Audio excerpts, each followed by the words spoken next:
porn. That's right. Today, we're talking about humanity's true favorite pastime. Watching other people do the nasty dance with no pants while secretly and shamefully beating your meat stick or flicking your bean. Porn and its usage is not something relatively new to humans either. Turns out we've been beating it to images of naked people doing Satan's diabolical dance since we were cavemen and could barely form a sentence as a species. And so today on Historical Quarrels, we go over the history of pornography and its usage by humans, as well as explore some of the conflicts it created in more modern / God-fearing societies. Not only that, but we will discuss the good, the bad, and everything else that has come along with porn. No pun intended. So sit back, relax, and get ready for a deliciously dirty, you are such a naughty boy episode of Historical Quarrels.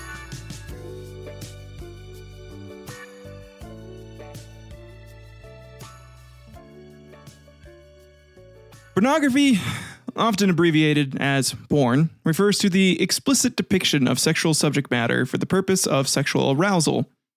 This can include various forms of media such as photographs, videos, writings, drawings. That Victoria's Secret mannequin you stole from the mall when you were 16 and nicknamed after your favorite actress.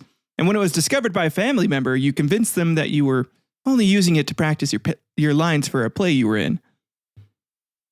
Pornography is distinguished from other erotic art forms by its intent to provoke sexual excitement rather than purely artistic appreciation. Our strong fascination with pornography can be attributed to several factors rooted in psychology, biology, and sociology. So, with the biological and evolutionary drives, first we have to go over the sexual instinct that we have as humans. Our drive for sexual expression is deeply embedded in our biology. Sexual arousal is a natural part of human behavior, essential for reproduction and therefore the continuation of our species. This instinctual drive often seeks outlets, and pornography provides an accessible means to satisfy sexual curiosity and arousal just in general. And we are just highly visual creatures. Pornography leverages this by providing visual stimuli that can quickly trigger sexual arousal.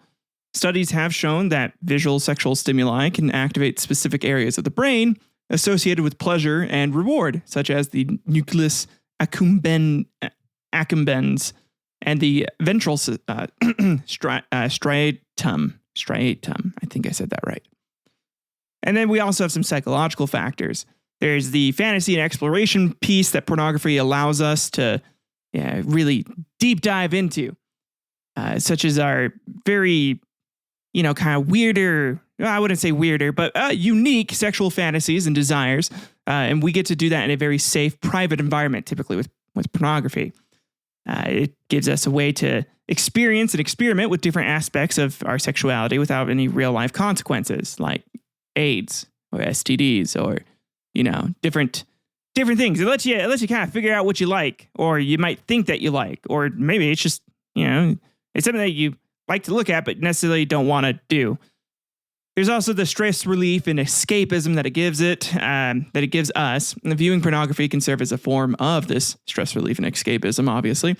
The release of endorphins and dopamine during sexual arousal and orgasm can create feelings of pleasure and relaxation, making pornography a coping mechanism for some individuals. Not a healthy one. I will say that. If porn is your primary way to cope and deal with some shit, you should take a look at the mirror. Maybe go for a jog or something instead, because it's not the best way to cope.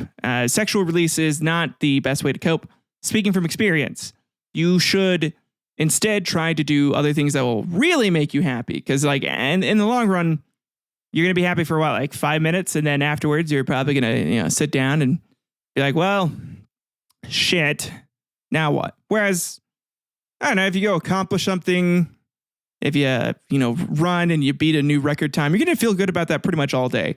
There's better ways to handle your deeper, darker feelings than beating your meat to it for you guys. Same for you girls. If you also feel like you need to, view porn or, beat one off, or I guess diddle your skittle while to deal with your intense emotional feelings.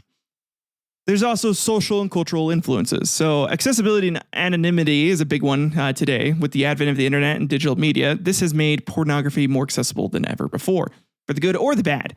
The anonymity provided by the internet allows individuals to explore sexual content without fear of judgment or social repercussions. Back in the day, you had to go purchase your porn videos, right? And no matter what, the cashier was going to look at you a little funny depending on what you bought. Okay, and then now, though, you can just stay in your home, Google a website, and look up whatever the hell you want. And no one else but you is going to see that. No one else but you and potentially the FBI if they're going to, want to start looking into some deviant shit that you're into. Or if you get involved in a case where they have to confiscate your laptop or other electronic devices to get as much evidence as they can on something, then they will also know.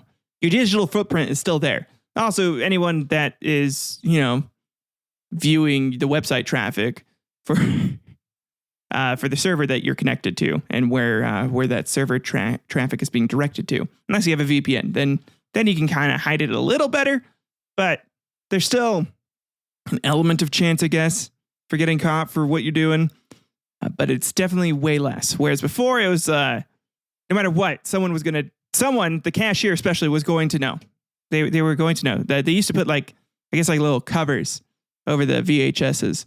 And that way, they wouldn't know exactly what it was, but they would know that it was porn, and they would still judge you for that a little bit. And in many societies, discussing or engaging in sexual activity openly is a taboo. This episode is probably going to be demonetized because it is still very taboo here in the U.S. At least it feels that way. I feel like it's getting a little better where we can start to openly talk about these things. And I think it's healthy to talk about these things. You shouldn't feel shame. And this is one thing that I'm glad my mom did. She told me, looking at this stuff didn't make me a bad person, but that porn isn't real. And, you got to definitely lower your expectations for a lot of stuff. But I shouldn't feel guilty for having viewed it, and you guys shouldn't feel guilty for having viewed it either. You should realize it's a natural part of human curiosity. And as we go on through this episode, you'll start to realize that humans have been doing it for goddamn ever. So, the forbidden nature of porn can also add to its allure, as people are often drawn to things that are considered taboo. So that's another kind of stimulant too. It's the more taboo something is, the more you typically want to do it. And I should have looked up what the psychological name is for that, but there's actually a piece of your brain where it's when something's taboo. If you have it, you will automatically be drawn to it more. And you'll essentially turn yourself. It's almost like an addiction cycle in a way. It's a little weird. I didn't look it up. I should have put it in here in my notes, but I didn't. So it's my fault. Continuing on, there's also some scientific evidence and studies. We have some neuroimaging studies that were talking about porn. Research using functional magnetic resonance imaging, or fMRIs, have shown that viewing pornographic material activates the brain's reward system similarly to other pleasurable activities, such as eating or listening to music. This activation involves the release of neurotransmitters like dopamine, which reinforces the behavior. So the more you do it, the more likely you are going to continue to do it because your brain craves that dopamine and it now knows an outlet to get that dopamine, which is an addiction cycle in a way. I mean, but for the most part, as long as it's not distracting from your work or other day-to-day tasks, or really adversely affecting your health, you're probably not addicted. It's probably just more you want to, but there's a time and place. There's a big difference between being addicted to something and, just kind of needing a release and seeking that way to get that release. Whereas an addict, it's every day you have to get that release. No matter what, it's all you think about. Whereas with this, it's more it builds up, and it's okay, well, I need to get rid of this. And, maybe your spouse or your partner is not interested in having sex. So you're well, just being it by myself is not fun. So then your brain's okay, well, there's this option for visual stimuli. And your brain basically is like, hey, go look at this because this is what you're trying to do. You might as well get it over with anyways. And so part of it's like you feel like you can't help yourself in that moment, but at the same time, if it's like if you really wanted ice cream, even though you know you shouldn't be eating ice cream, but like your brain is just like, oh man, ice cream just sounds really good right now. And so you go and get ice cream because your brain's making you feel like you really want ice cream, and it's giving you that signal. It's telling you like, hey, this is how you're going to fix this problem. I wouldn't say you're addicted to ice cream. It's just, man, you really wanted ice cream in that moment. Same concept here. There are some studies that have found that pornography consumption could be linked to various psychological outcomes, both positive and negative. For example, some research suggests that moderate pornography use can enhance sexual satisfaction and intimacy in relationships, while excessive use may be associated with issues like addiction or distorted perceptions of sex, which I agree with. And I feel like part of that too is parents are not talking to their kids about sex in general. It's a weird conversation to have. And I think my generation is doing a little better about it. At least, I don't know. I don't know yet. My kid isn't to that age where I'm going to start having that conversation with him. But once he starts like hitting puberty, I'll start to kind of break down some of it for him. And then once he gets a little older, like 13, I'll probably be like, listen, I know you're probably beating it, son. Both my sons. And I'll just be like, listen, porn, that isn't real. You know the movies, how the movies are fake and shit? Same thing. It's not like the real thing at all. You're not a bad person. I'm going to just do the same thing that my mom did. Just be like, you're not a bad person for reviewing it. Just you should realize this isn't how sex actually is. It's very different, and don't expect sex. Don't expect them to act like this or to get like similar reactions that you're seeing in these films. Like none of that's real. And so I feel like if more parents just had these conversations, we'd have less disordered perceptions of sex anyways. And part of that is because America comes from a Puritan society and very, very unaccepting of like people being publicly naked or people talking about like sexual exploration at all. It's not a normal thing here in the States to do. We're a little better, but it's not like Europe, like France. You can, girls can be topless, and the guys there are probably just so desensitized to it, doesn't really affect them, in the same way.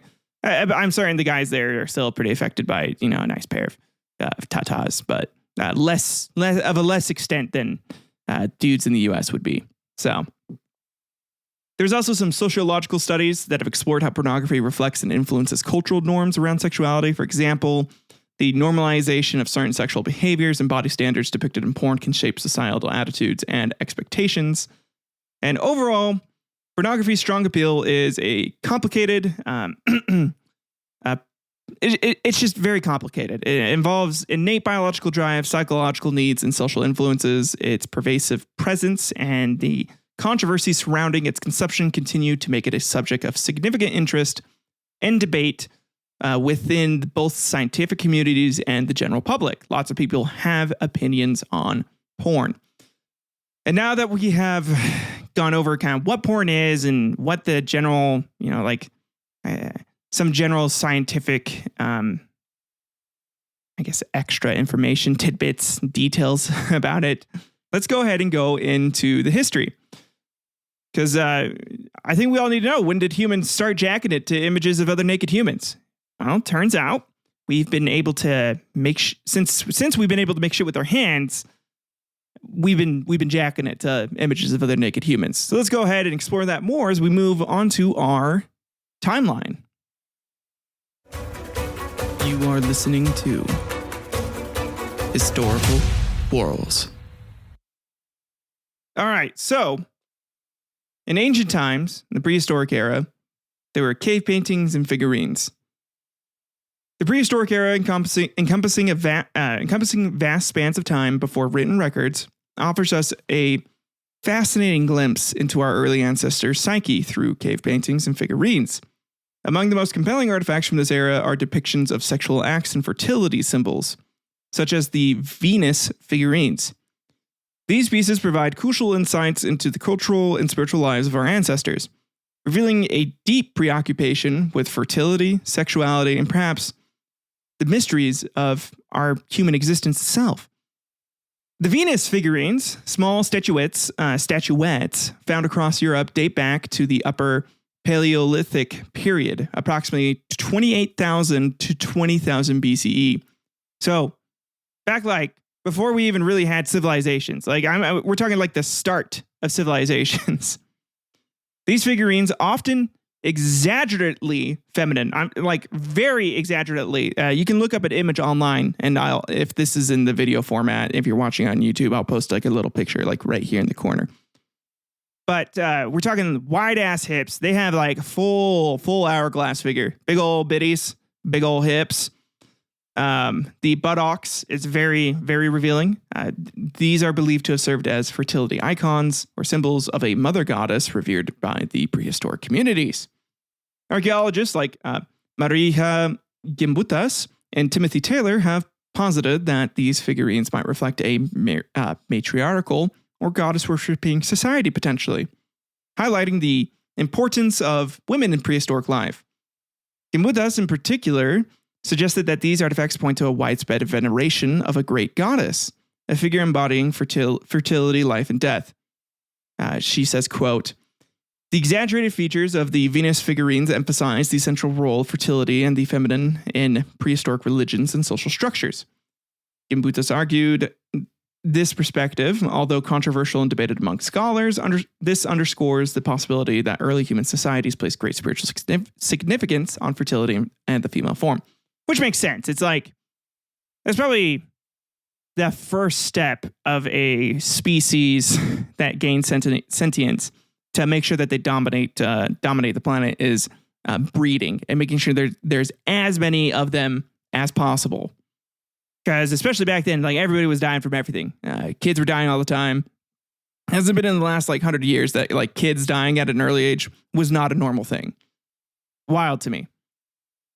Cave paintings, such as those found in Lascaux, France, and Altamira, Spain, also provide evidence of prehistoric sexual symbolism. These artworks, dating back to around 17,000 BCE, often include abstract symbols and animal forms, but some also feature human figures and scenes of copulation, so people boinking it out.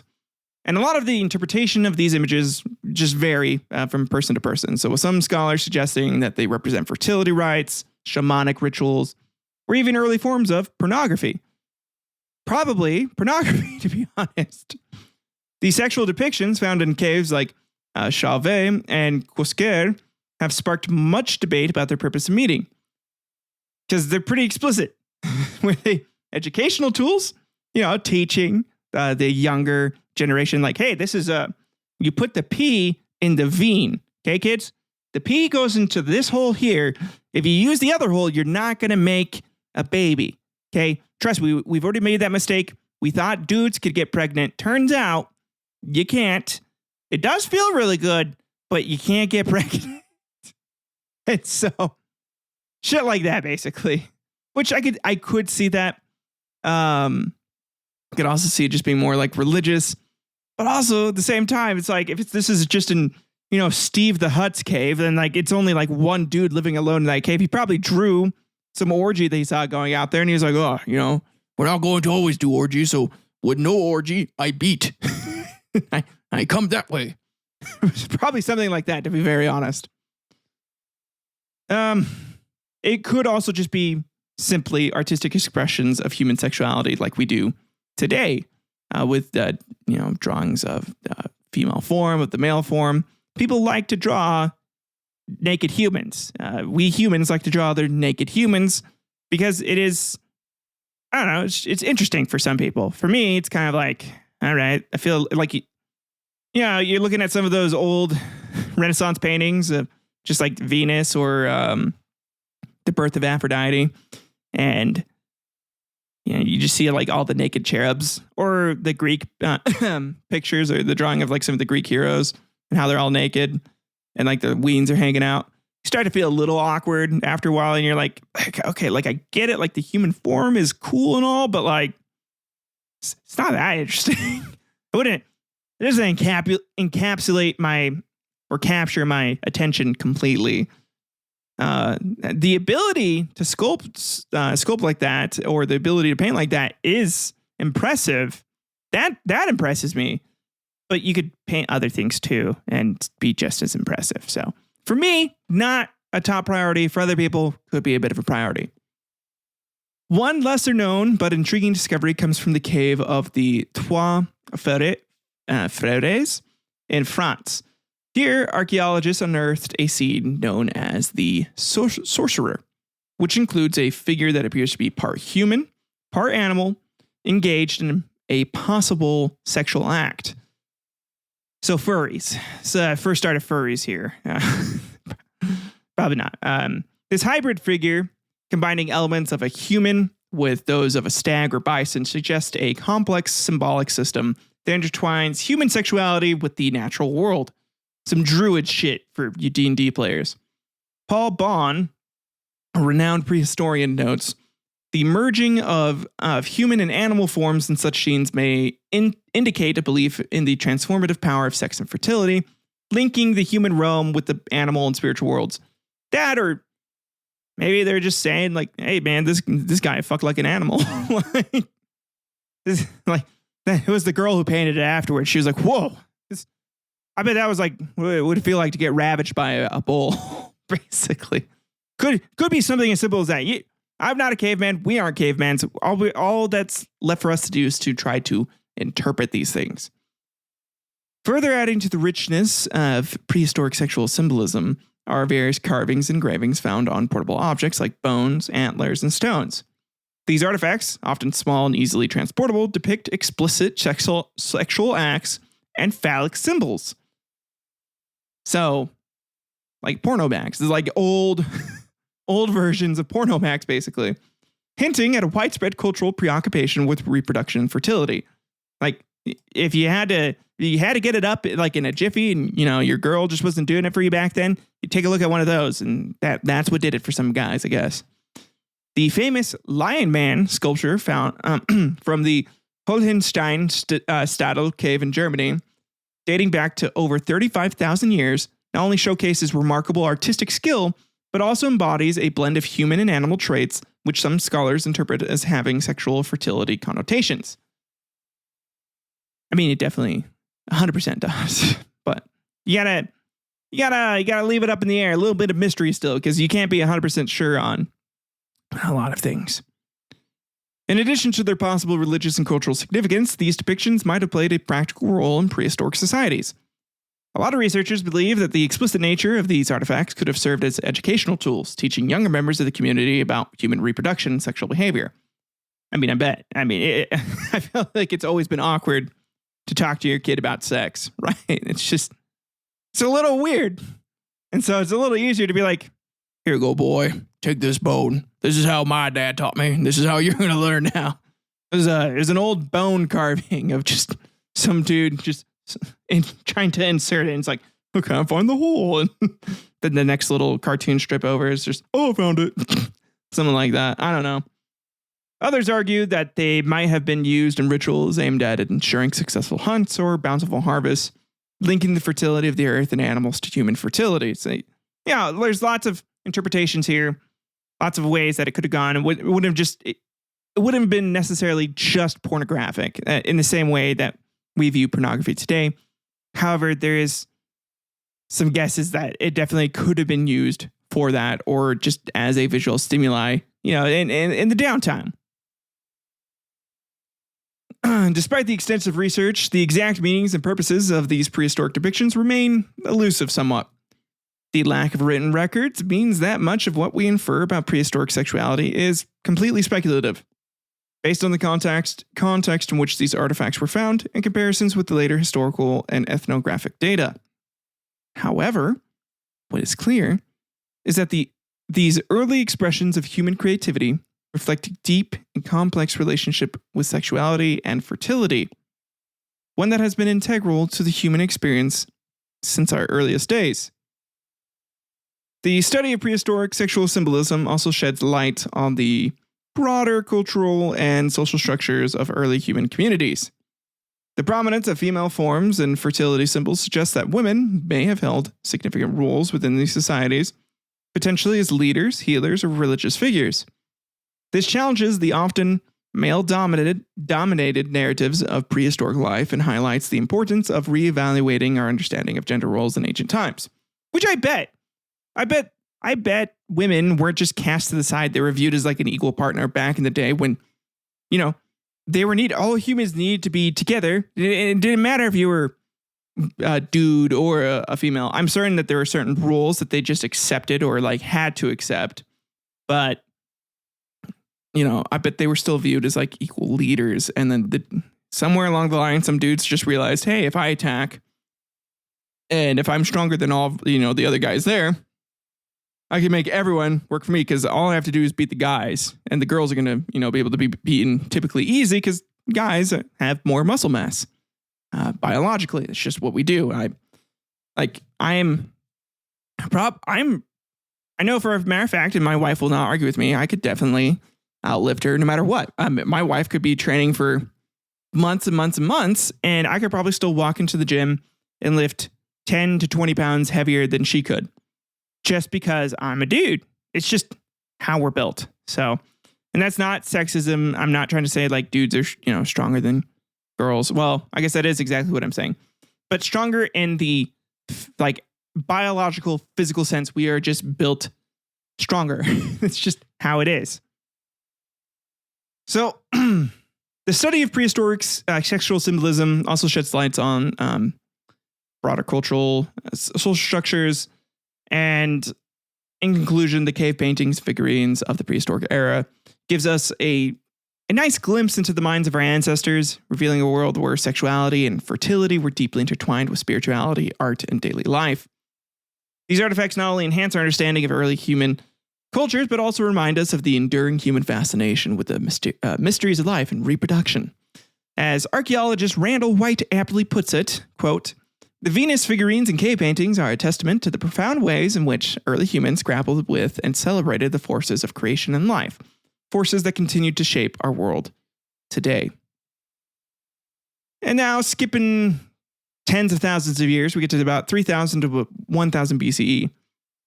And this period between 3000 and 1000 BCE saw the emergence of some of the earliest advanced civilizations, such as those in Egypt and Mesopotamia. These cultures left behind a fuck ton of artifacts that include not only grand architectural achievements and detailed records of daily life, but also more intimate glimpses into what our X amount great grandpas were probably stroking it to. In ancient Egypt, erotic art appeared in various forms, from tomb paintings and pottery to explicit scenes depicted in documents like the Turin erotic papyrus. Similarly, in ancient Mesopotamia, clay tablets and carvings often depicted sexual acts, suggesting that such imagery played a significant role in the cultural and religious lives of these early societies. And I would imagine, back then, it wasn't that important to pass on the knowledge of like how to have sex, because like your parents were probably going to live long enough that they didn't need to like make sure that their oldest son knew exactly what like how to do it. And giving them a bone carving by that point, it was probably just more for pleasure. So definitely humans are 100% viewing porn here, just for fun. So in ancient Egypt, erotic art found in tombs and on pottery illustrates the importance of sexuality in both the afterlife and daily existence. Their belief in the afterlife where earthly pleasures could be enjoyed was central to their thought, especially out there in Egypt. And this is reflected in their funerary art. Erotic scenes were often included among the more common depictions of feasting, hunting, and other aspects of daily life, suggesting that sexual activity was considered a natural and desirable part of the eternal life. I mean, God, I hope so. If there is an afterlife, I 100% hope I get to be boning as a spirit, right? I hope I get to be enjoying that. Or at the very least, if there is an afterlife, I don't get to be doing that. I hope I don't have the desire to do that at the very minimal. However, if I get to, it's going to be good. It's going to be fun. The Turin erotic papyrus dating to the Ramesside period around 1150 BCE is one of the most explicit examples of ancient Egyptian erotic art. It portrays a series of sexual acts between a man and a woman, depicted with a level of detail and frankness that is striking. The papyrus not only provides insights into the sexual practices and attitudes of the time, but also hints at humor and lightheartedness with which sex was sometimes approached. Because they were just it was fun. It wasn't just like we got to do this to keep pushing humans. You got to push the human agenda. It was just, humans were starting to really do it just for fun and for pleasure. The significance of these erotic depictions in tombs and artifacts extends beyond mere representations of sexual acts. They likely held symbolic meaning related to fertility, regeneration, and the continuity of life. The pharaohs and nobles who commissioned these works may have believed that including erotic imagery would help ensure their rebirth and vitality in the afterlife, making sure that their dick worked in the afterlife, basically. Additionally, the frequent portrayal of sexual acts in religious contexts indicates that sexuality was intertwined with the divine and the sacred, seen as a vital force that permeated all aspects of life and death.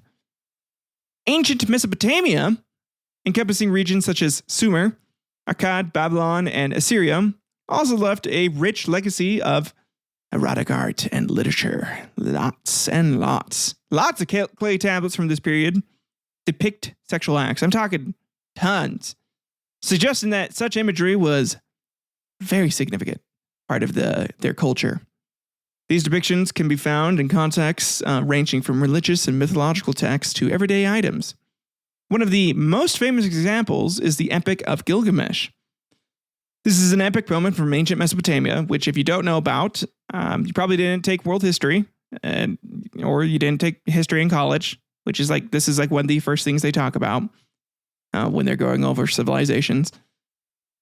This poem did include explicit references to sexual activities. Talked about how Gilgamesh would pound his concubines, vividly, not to the same detail that Sarah J. Glass would. For those or in the Aquitar series, my wife's been reading some of those sexually explicit books lately. The fairy porn, that's what I call it, and maybe not to that same detail, but he thrusted and then he came all over his concubines, all 13 of them at the same time. So the dude popped off like a hentai pro tag. In this epic, the character Enkidu is humanized through sexual relationship with the temple prostitute Shamhat, highlighting the importance of boning in social and religious life. The use of sexual imagery in the religious texts and artifacts reflects the Mesopotamian view of sex as a powerful and sacred act. It was something that was special to them, and seen as you are creating life. This is something that the gods gave us as a gift. And temples dedicated to gods and goddesses such as Inanna, later known as Ishtar, the goddess of love and fertility, often included explicit sexual symbols and rituals. Sacred prostitution, where priestesses engaged in sexual acts as part of religious rites, was a well-documented practice in many Mesopotamian temples. This practice underscores a deep-rooted belief in the divine nature of sex and its role in ensuring fertility and prosperity. And it's how you propagated your seed. This is how you left your mark on the world, typically. Literally, sometimes. And then carvings and statues from this era frequently depict lots of sexual acts. I'm talking, peen in veen, peen on peen, peen in butt. Everything, man. For instance, some cylinder seals, which were used to impress images onto clay tablets, include erotic scenes that likely had both practical and symbolic purposes. These seals could have been used in trade or legal documents, suggesting that sexuality was just that important of a part of their social transactions. Also, people were probably just selling porn. It's more likely the case. These people, you gotta realize, it wasn't just religion. These people had lives and they had trade, they had commerce. And, I bet fucking Enkidu the younger, was a bit ugly and maybe he just couldn't get married. And he didn't have enough money to go buy the ugliest woman. And so instead he went and bought, some images and just beat it to that. Cause that was, that's how he relieved himself. That could be the case. But there The depiction of fertility symbols such as phallic imagery and copulating animals just really shows. Yeah, that's right. They did have imagery of an animal boinking it out too. But again, this is just this connection between sexuality and agricultural prosperity, typically, fertility being a part of agriculture. And a lot of historians and archaeologists, such as Samuel Noah Kramer and Diane Wolkstein, have extensively studied these artifacts, often offering interpretations that highlight these complexities of sexual symbolism in ancient Mesopotamia.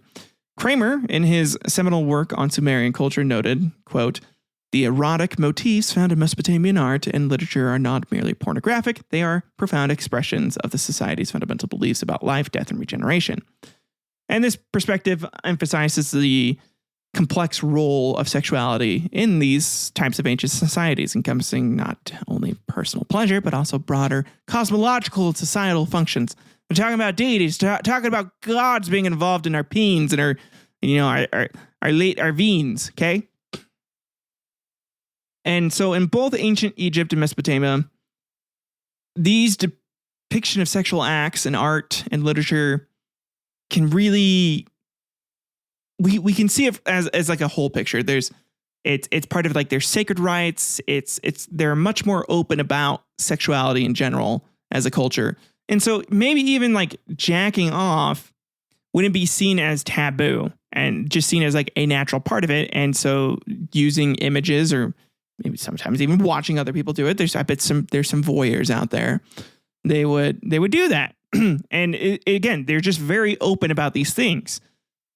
And their openness with which these ancient civilizations approach sex suggests that it was just an integral part of their worldview, as celebrated and respected rather than hidden or shamed, like we do today, unfortunately.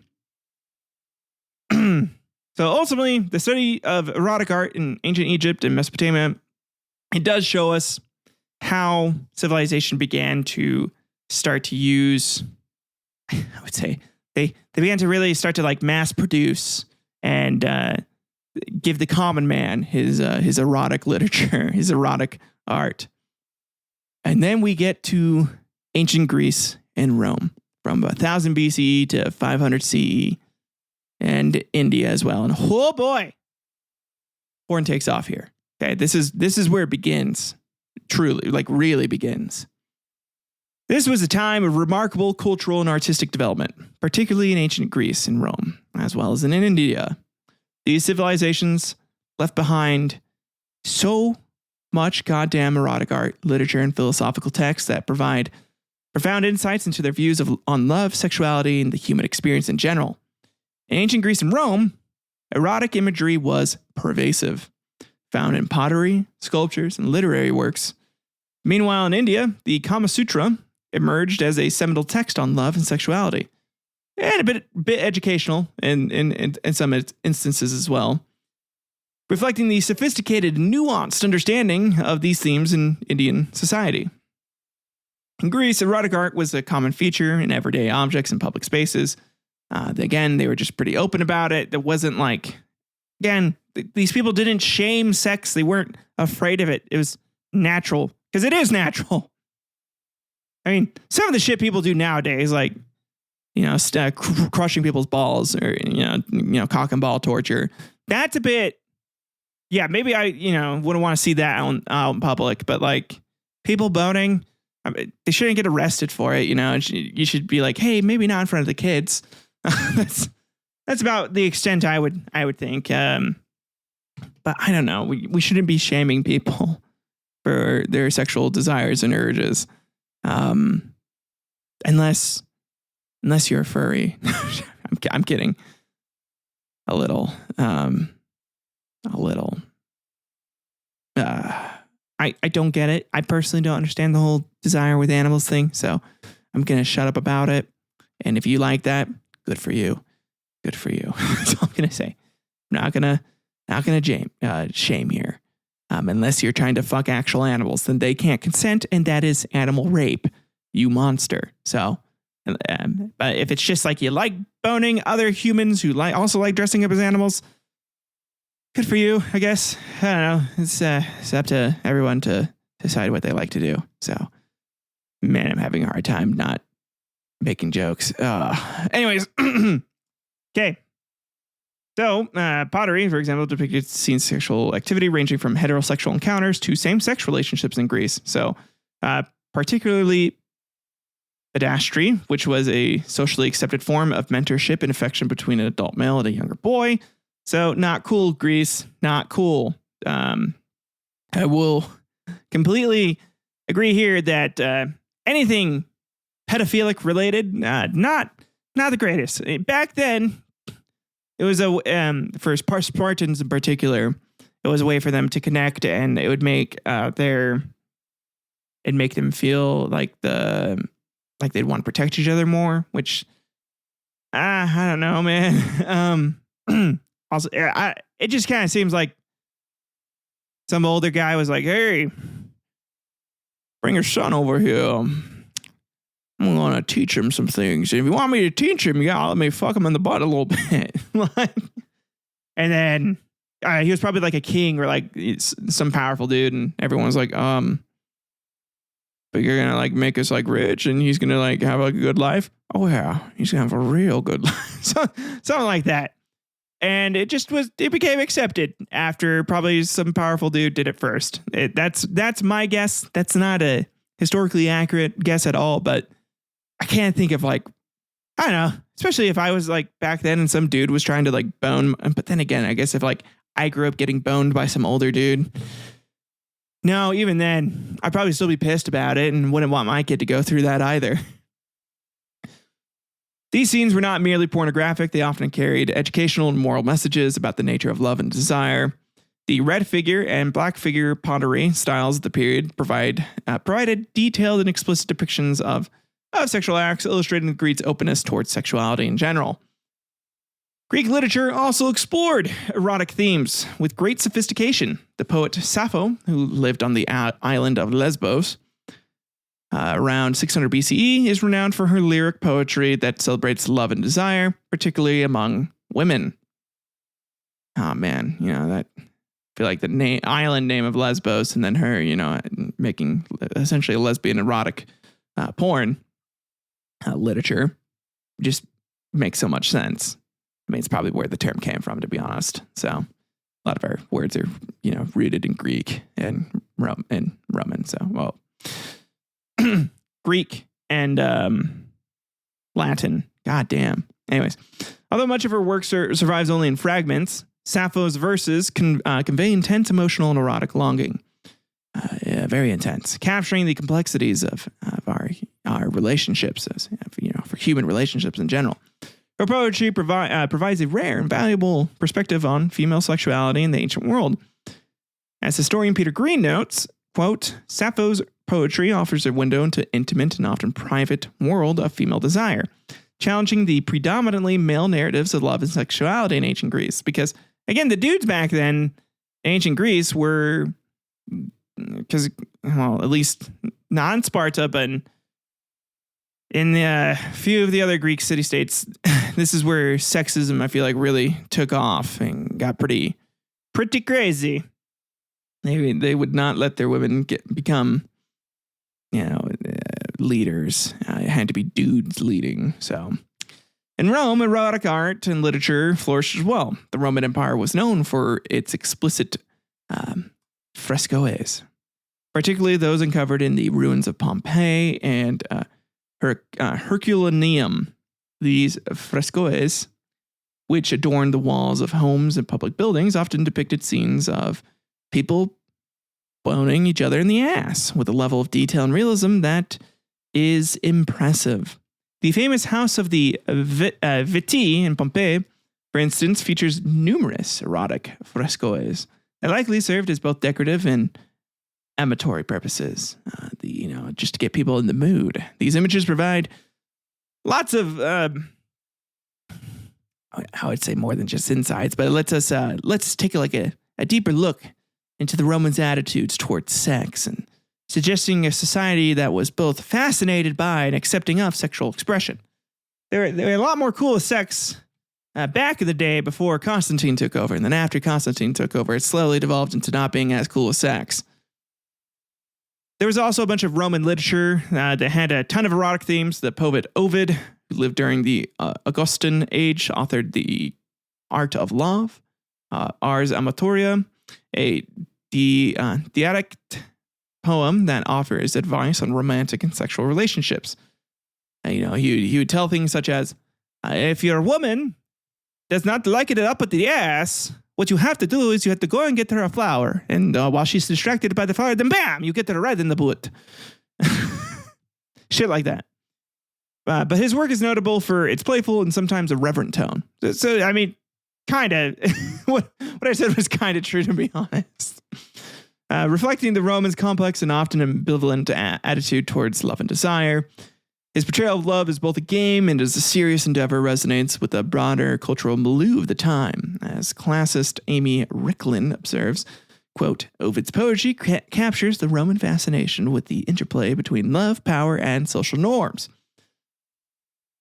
And it can show a sophisticated and subversive commentary on the nature of desire, end quote. The eruption of Mount Vesuvius in 79 CE, which buried Pompeii, Herculaneum, preserved a wealth of erotic art that provides unique snapshot in Roman life.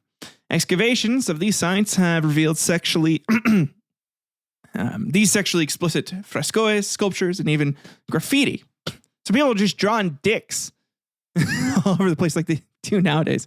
I wonder if there's like their version of dick butt, back then. It's just fucking some like Roman like teenagers just went and drew like a dick, but it like gave it a smiley face instead of just like a normal head. That'd be so funny. I hope we find something like that. I hope we find the first ever iteration of the dick butt in history, and it's just like super old. I'm talking like 30,000 years old. That'd be so funny to me. Oh, so great. In contrast to the explicit art of Greece and Rome, the Indian subcontinent produced one of the most significant texts on love and sexuality, the Kama Sutra. This was composed by the sage Vatsyayana around 400 CE.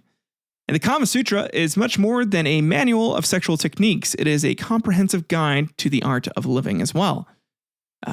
Living by boning. That's right. You're not living unless you're having sex every day. Encompassing aspects of love, relationships, and personal conduct. The text is divided into sections that cover various aspects of life, including courtship, marriage, and the philosophy of pleasure.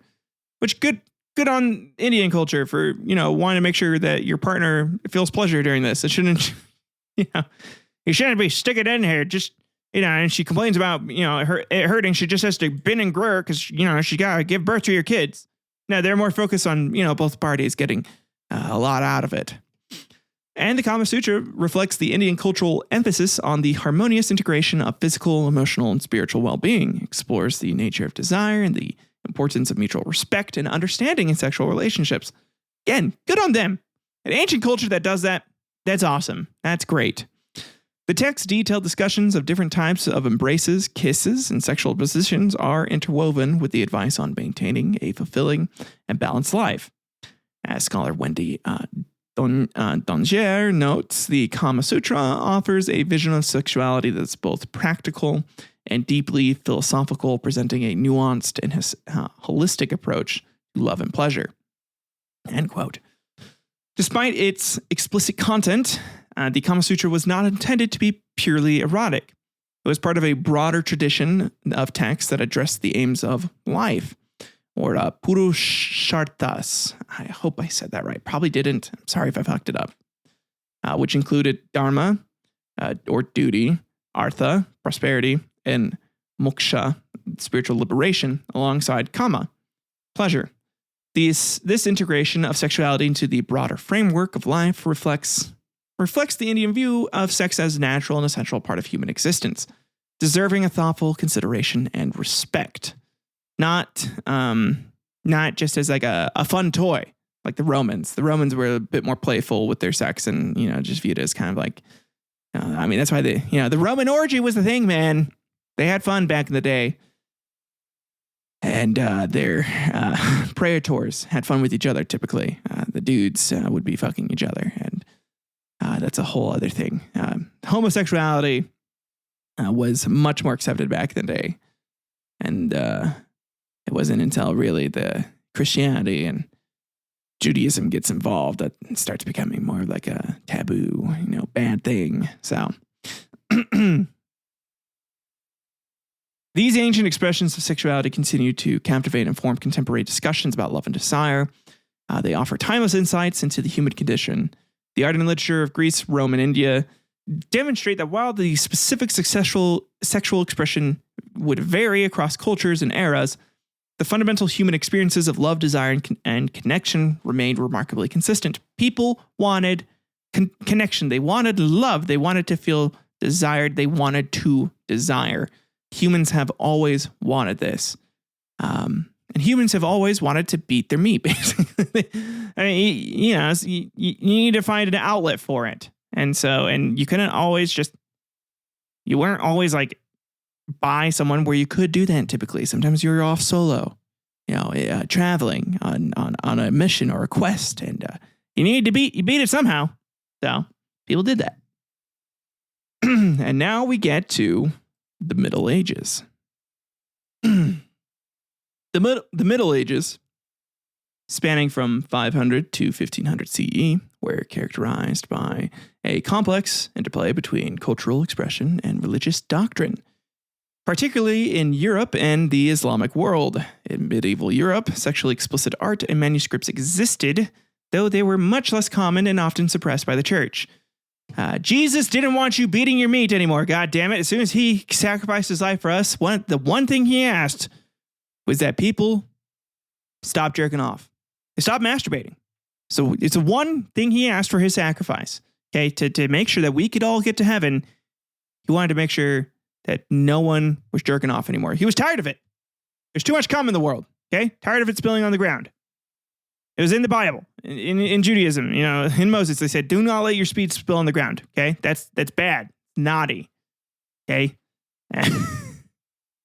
Conversely, the Islamic world produced sophisticated erotic literature, exemplified by works such as The Perfumed Garden from the 15th century, which explored sexuality with a blend of frankness and literary elegance.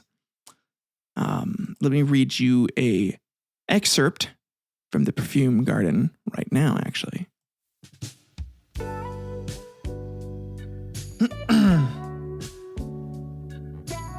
His jaw tightened,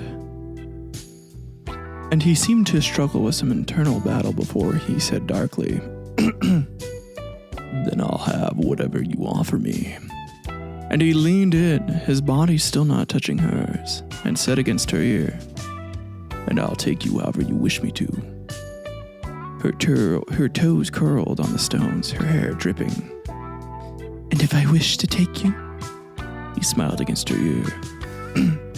"Then I'll beg you to ride me into oblivion." She went molten, and from the way his wings tucked in, she knew he could scent the wetness building between her thighs. Cassian gently pulled her wet hair from her breasts. Her breathing came in sharp pants as he traced the tip of a finger around her nipple, then did it again. Words eluded her. She couldn't remember any of them, couldn't remember anything except that one finger, circling her nipple, her entire body throbbing with need. Cassian flicked her nipple, a hard, sharp bite that made her whimper. Desperate for more of him, for all of him, Nesta said, "Do what you want." He circled her nipple again. A predator playing with its dinner. He just wanted to fuck around with her nipple. That doesn't sound very exciting. Do what you want. He clamped her nipple between his thumb and forefinger. The demand in it, enough that she looked up ahead at his face. He was the portrait of male arrogance, a warrior poised to conquer, and she nearly climaxed at the sight of it. His eyes darkened. "The way you sometimes look at me makes me think such filthy things, Nesta." "Do them. Do all of them." He pinched her nipple, just short of drawing pain. And she arched into the touch, a silent plea for more, for him to unleash himself. "We don't have time in one night for all the things I want to do to you. With you, every place I want to touch and fill you." She rubbed her thighs together, desperate for any friction. "Then do your best." Cassian laughed darkly. But his other hand came up to her untouched breast, circling as well. She watched his light brown fingers play against her pale skin.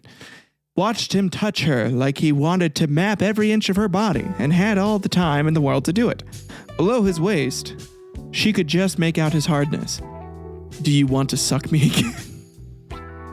Man, I'm going to try that out on my wife. I'm going to be like, hey, you want to suck me again? He whispered against her ear. Do you want me down in your throat again? Nesta let out a confirming whimper. Did you still taste me days later? She couldn't answer, couldn't reveal the truth. His fingers clamped on her nipples, drawing just enough pain that she went wholly wet. Did you? Yes, I tasted you for days. The words tumbled out, and with them, clarity and hunger sharpened her focus, ripped her from that needy daze. I've thought about your cock in my mouth every night since, while I've had my hand between my legs. He growled. People think this shit's hot. He growled, like, no. I mean, what would be like a sexy growl? Like a, can you even like really sexy growl without being fucking cringe? Anyways, and she skimmed her hand against his hardness, squeezing. She lifted her head and met his darkened stare, baring her teeth. I've thought about your head between my legs too, she said, heart thundering, and how your tongue slid into me. She squeezed him again. Cassian groaned, and his thumbs caressed her two sensitive nipples. Nesta put her other hand on his chest, backing him toward the bed, and he went willingly, letting her set the pace, the location. I promised that you could fuck me wherever you wanted in the house, she said, her voice a deep rolling purr. Ah, man, that'd be cringe as fuck too if a girl did that to me. Goddamn. That she barely recognized. The backs of his thighs hit the bed, and he halted her, one hand dropping to her waist to steady them. But this isn't the house. His breathing rasped around them as she smiled up at his drawn, taut features. So I think that means we'll fuck wherever I want. Cassian grinned, and the hand at her waist swept down to cup her bare ass. He squeezed one cheek. I mean, I get that. That's always fun to do. As long as I still get to fuck you in the house. She made a savage grin. Good.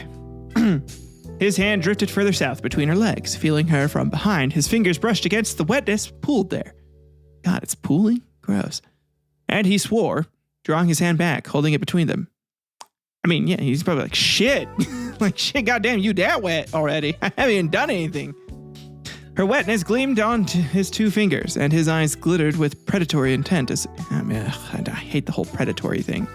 Like that prey, like, he's trying to eat me. All women want to be hunted, apparently.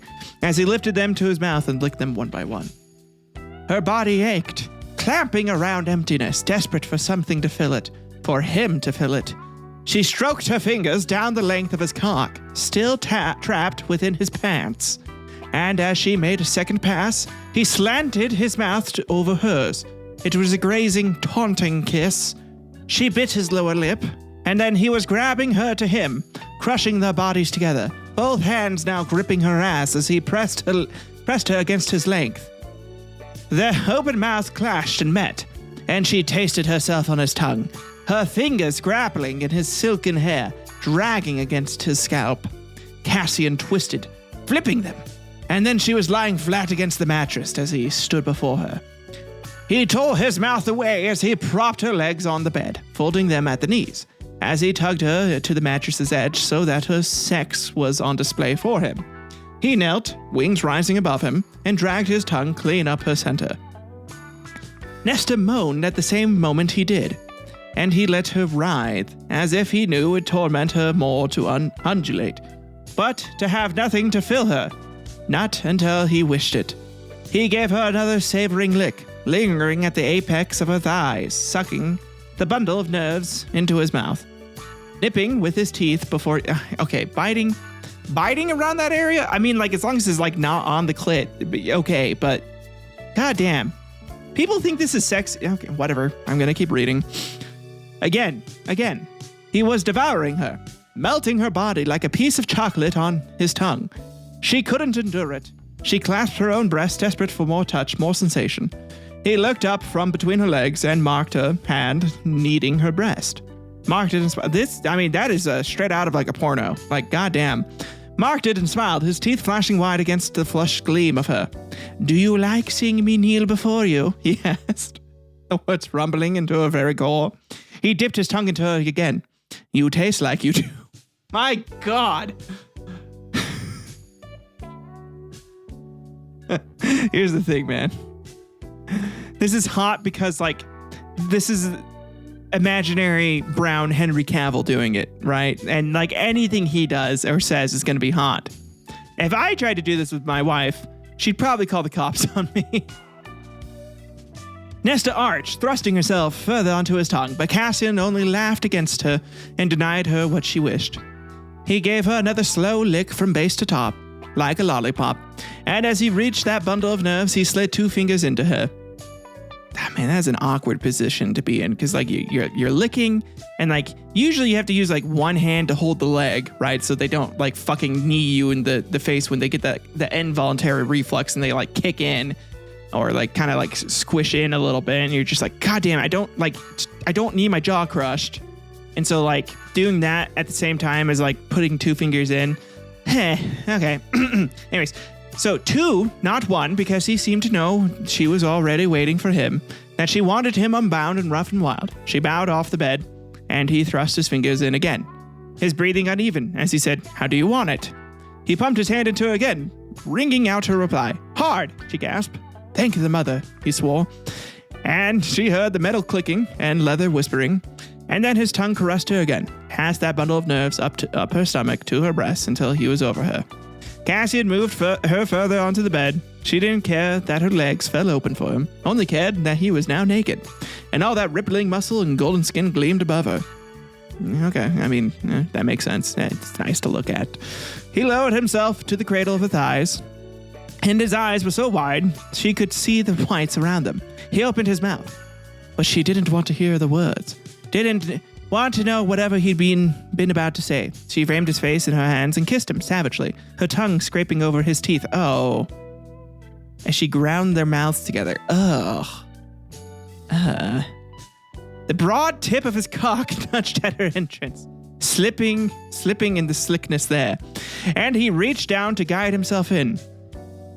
At Cassian's first prod into her body, fire erupted within her. She panted into his mouth, nipping at his bottom lip as he eased himself in just an inch. 1 inch was enough for her. Hey, there you go, guys. There you go, fellas. Nesta's a 1-inch bitch. That's all she needs.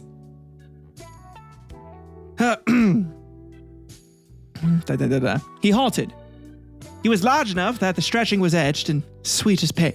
Large enough that she wondered if she'd be able to fit all of him. He trembled, holding himself barely inside her, as if he were now wondering the same. His hesitation, his care, melted some ice-cold shard within her, and made her snap free of any restraint. Nesta gripped his ass, muscles flexing beneath her fingertips, and hauled him into her. Only another inch, because Cassian braced his arms against the bed, hips pulling. I mean, is that only 3 inches? So 1 inch, 2 inches. She was worried about 3 inches going in? Really? I don't know. Okay. So only another inch because Cassian braced his arms against his hips pulling, but he's like, I'll hurt you. Okay. I don't care. She ran her tongue over his jaw. I do. He ground out, body straining as she attempted to pull him into her. Nesta! Stop! Man, is this a rape scene? This got fucked up. Her fingers dug in again, her very blood and bones crying out for more of him, but he refused to move. Nesta, look at me. I'm not wanting to do this. Fighting the roaring of her body, she obeyed. He blazed in his eyes, and something more than that. Look at me, Cassian breathed. God spare her, but she did. She couldn't take her gaze off of him. Found herself free-falling into his darkened eyes, his beautiful face. His hips flexed, and he slid in another inch, then retreated nearly to her edge. Their breathing synced, and Nesta stilled beneath him, a feeling of utter calm, utter fullness, spreading through her as his hips moved again, and he pushed back in a little farther this time. Cassian held her gaze. Through each small thrust, each retreat, he stretched her, filling her inch by inch, and Nesta knew he'd been right to go slow for this forced joining. Retreating and advancing, Cassian filled her. They said nothing, only shared breath, their eyes wide as they gazed at each other. He pulled her outward again, the movement long enough this time that she knew he was nearly all the way in. He halted, his cock barely inside her, and studied her face. A conquering warrior god. He had called her Lady Death, and he was her sword. Cassian leaned down to kiss her, and as his tongue slid into her mouth, he thrust home in a mighty final push. And she came. And that's basically the end of it. I mean, I feel like this shit goes on for like, how many more pages? Goddamn, 3 more pages of this shit. Yeah, no, she climaxes and anyways, that was clearly not perfumed garden. So, for those of you unaware, there is a book series written by Sarah J. Maas called Aquitar, or A Court of, and then it's this one is Of Silver Flames. So, if I spoiled something and Nesta and Cassian aren't supposed to get together, or like, it's a surprise that they're getting together and fucking, then I'm sorry. So, oh boy. My wife's been reading the shit out of these, so I just had to to read it too. I just thought it would be funny. Anyways, in medieval Europe, the influence of the church was pervasive and profound, shaping societal attitudes towards sexuality and moral conduct. The church's teachings emphasized chastity, modesty, and the sanctity of marriage, often condemning any expressions of sexuality deemed licentious or sinful. Despite this, sexually explicit art in manuscripts did exist, albeit in a more clandestine and limited manner. Illuminated manuscripts and marginally occasionally featured erotic imagery, sometimes a humorous or satirical commentary. These images were often hidden within religious texts, suggesting a tension between human desires and ecclesiastical authority.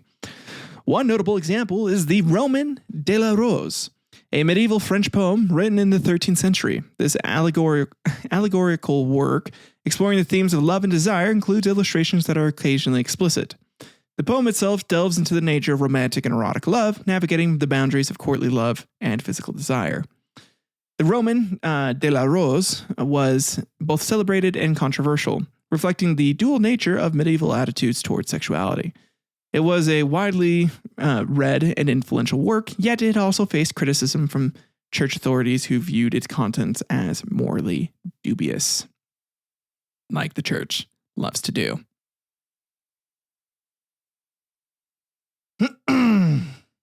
And so, the church's stance on sexuality was further reinforced by various ecclesiastical laws and edicts. For instance, the Fourth Lateran Council in 1215 established stricter guidelines for clerical conduct and the regulation of sexual behavior among the laity. Confession manuals from this period provide insight into the church's attempts to control and monitor sexual activity, listing various sexual sins and their corresponding penances. Wonder what the penance was for fucking young boys, young choir boys, huh? These manuals reveal a deep concern with sexual purity and the maintenance of moral order, often casting any deviation from normative behavior as a threat to spiritual well-being. Satan was going to use that pussy to drag you to hell, I swear to God. Despite these restrictions, medieval societies still found ways to express and explore sexual themes. Folktales, songs, and fabliaux, a genre of comic, often ribald poetry, offered outlets for more open discussion of sexuality. These forms of vernacular literature provided a contrast to the more restrained and pious official narratives, allowing for a more candid exploration of human desires and relationships. Such works were popular among the common people and often served as a form of social commentary, using humor and satire to critique societal norms and authority figures. Like, the Pope had a small pee-pee in one of the comic strips. I'm kidding. No, that'd be really funny though. I bet someone did do that and they probably just got hanged and it was like erased from existence. But in contrast to the relatively repressed environment of medieval Europe, the Islamic world exhibited a more open and nuanced approach to sexuality, particularly in its literary traditions. Erotic literature flourished, reflecting a cultural appreciation for the complexities of love and desire. And one of these most famous examples from this period is The Perfumed Garden by Sheikh Nefsawi. I probably did not pronounce that at all correctly. Sorry. Written in the 15th century, the treatise on love and sexuality is both explicit and poetic, offering practical advice on sexual techniques as well as philosophical reflections on the nature of pleasure and love, much like the Kama Sutra. The Perfumed Garden is notable for its comprehensive and respectful treatment of sexuality. It covers a wide range of topics, including sexual health, the art of lovemaking, and the emotional aspects of relationships. Sheikh Nefzawi's work reflects the broader Islamic views that sexuality, when expressed within the bounds of marriage, is a natural and positive aspect of human life. Only within marriage. So, it's at the very least, he regards it as natural and not like some like immoral thing. But that's other people. Other people are like that. This perspective is rooted in the teachings of the Quran and Hadith, which recognize the importance of sexual fulfillment and mutual satisfaction in marital relationships. Erotic literature in the Islamic world was not confined to instructional texts like The Perfumed Garden. Poetry, stories, and anecdotes often explored themes of love and desire with great sophistication. The 1001 Nights, also known as Arabian Nights, is a prime example of this literary tradition. This collection of Middle Eastern folk tales, compiled over several centuries, includes numerous stories that delve into the intricacies of romantic and erotic love. The tales are infused with a sense of adventure and fantasy, blending sensuality with moral and philosophical lessons, like fairies fucking you so hard that you go to sleep, like in A Court of, Silver Flames. The relative openness of Islamic societies towards sexual themes can be attributed to several factors, including the influence of pre-Islamic traditions, the cultural diversity of the Islamic empire, and the relative liberalism of certain periods and regions.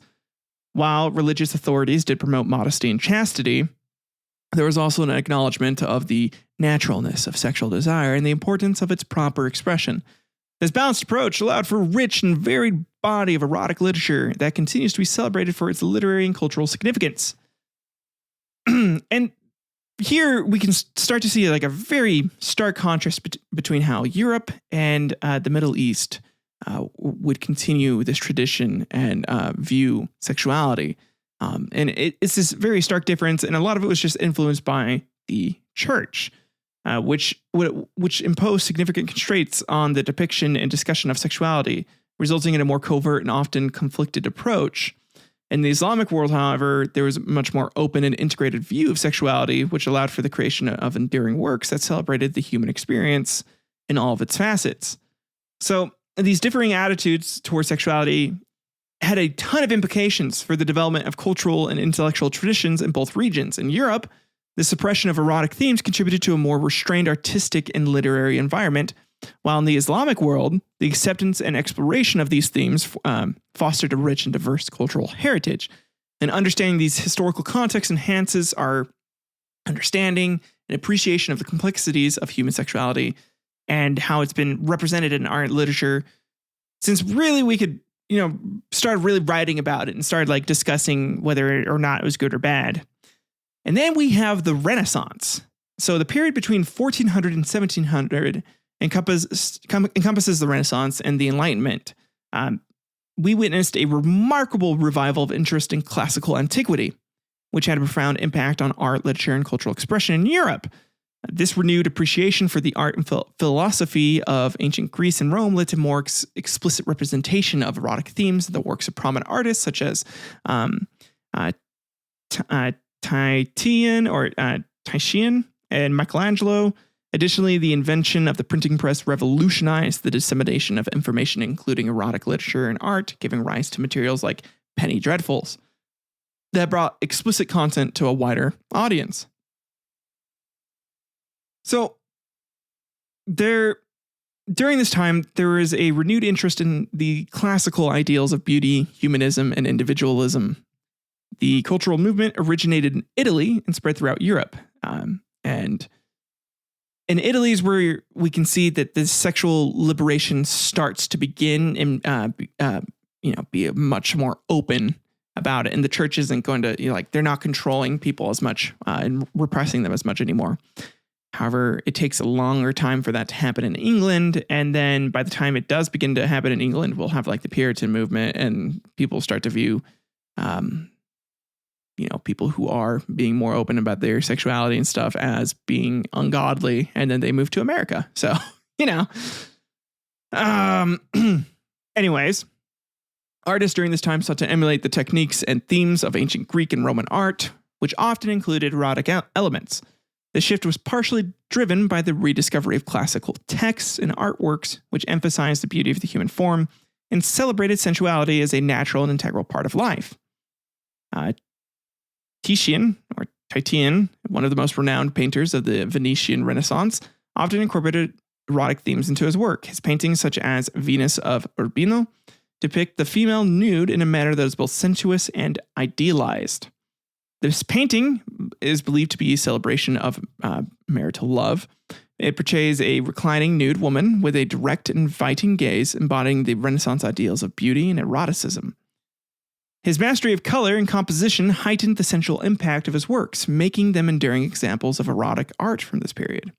Similarly, Michelangelo, primarily known for his contributions to the sculpture and painting, imbued his works with a profound appreciation for the human body. His statue of David, one that I kind of mentioned at the beginning, because that's, we see the penis on there, is celebrated not only for its artistic perfection, but also for its sensual portrayal of the male form. Michelangelo's interest in the human male body extended to his drawings and other acts in life where he would fuck his students, namely his male students, his underage male students, because of pedastry. I'm just kidding. No.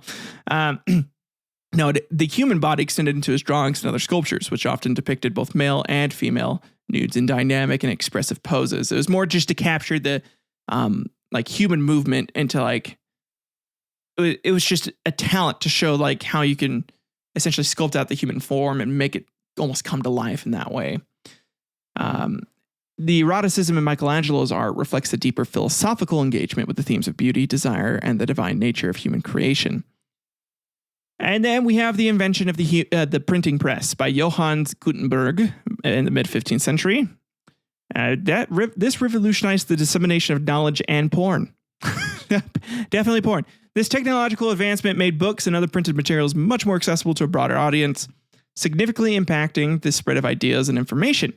One of the unintended consequences of this innovation was the wider availability of erotic literature and art. Previously confined to the elite and those with access to manuscript collections, the explicit content could now reach a much larger segment of the population that, didn't really care about, the finery of shit. They were too poor to, and they probably looked at it and like, boobs, this is cool.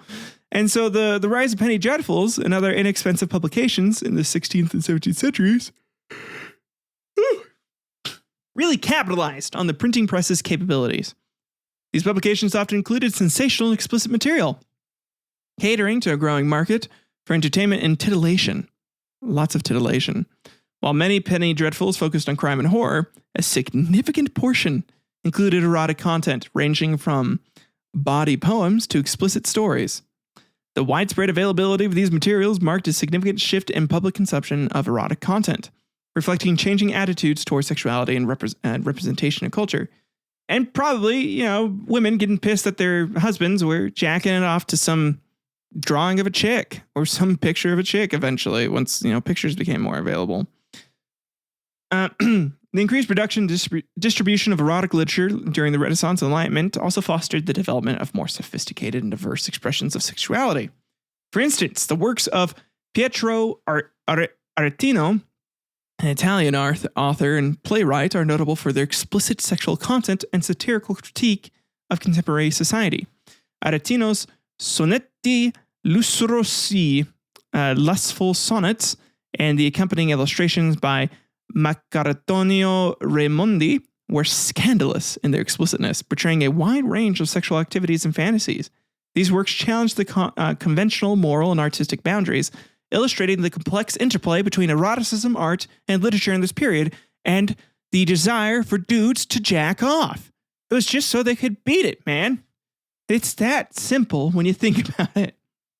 The Enlightenment, which emerged in the late 17th century, further expanded the boundaries of intellectual and artistic expression. This period emphasized reason, individualism, and skepticism of traditional authority, including the church's moral dictates. Enlightenment thinkers and writers often explored themes of sexual freedom and human desire, pushing against the constraints of previous centuries. It was a long ass time of the church, really pushing for that shit. 1215, and we're talking late 17th century, 500 years of sexual repression. Okay. The works of philosophers such as Denis Diderot, Marquis de Sade exemplify this trend, delving into the nature of human sexuality with unprecedented frankness and philosophical depth. I'm talking like what I just read for 5 minutes. Okay. It made you guys all bear with me. Like I'm talking fucking cocks going in and them grabbing buttocks muscles, pushing their dudes into them. That shit. Diderot's novel La Religieuse, or The Nun, though not explicitly erotic, addresses the repressive sexual environment of convent life and critiques the forced celibacy imposed by religious institutions. On the other hand, the Marquis de Sade's writings are infamous for their explicit and often transgressive depictions of sexual acts. His works such as Justine and 120 Days of Sodom explore the darker aspects of human desire and the intersections of power, cruelty, and sexuality. While controversial and often condemned, de Sade's writings reflect the Enlightenment's broader engagement with human nature and the limits of moral and societal norms.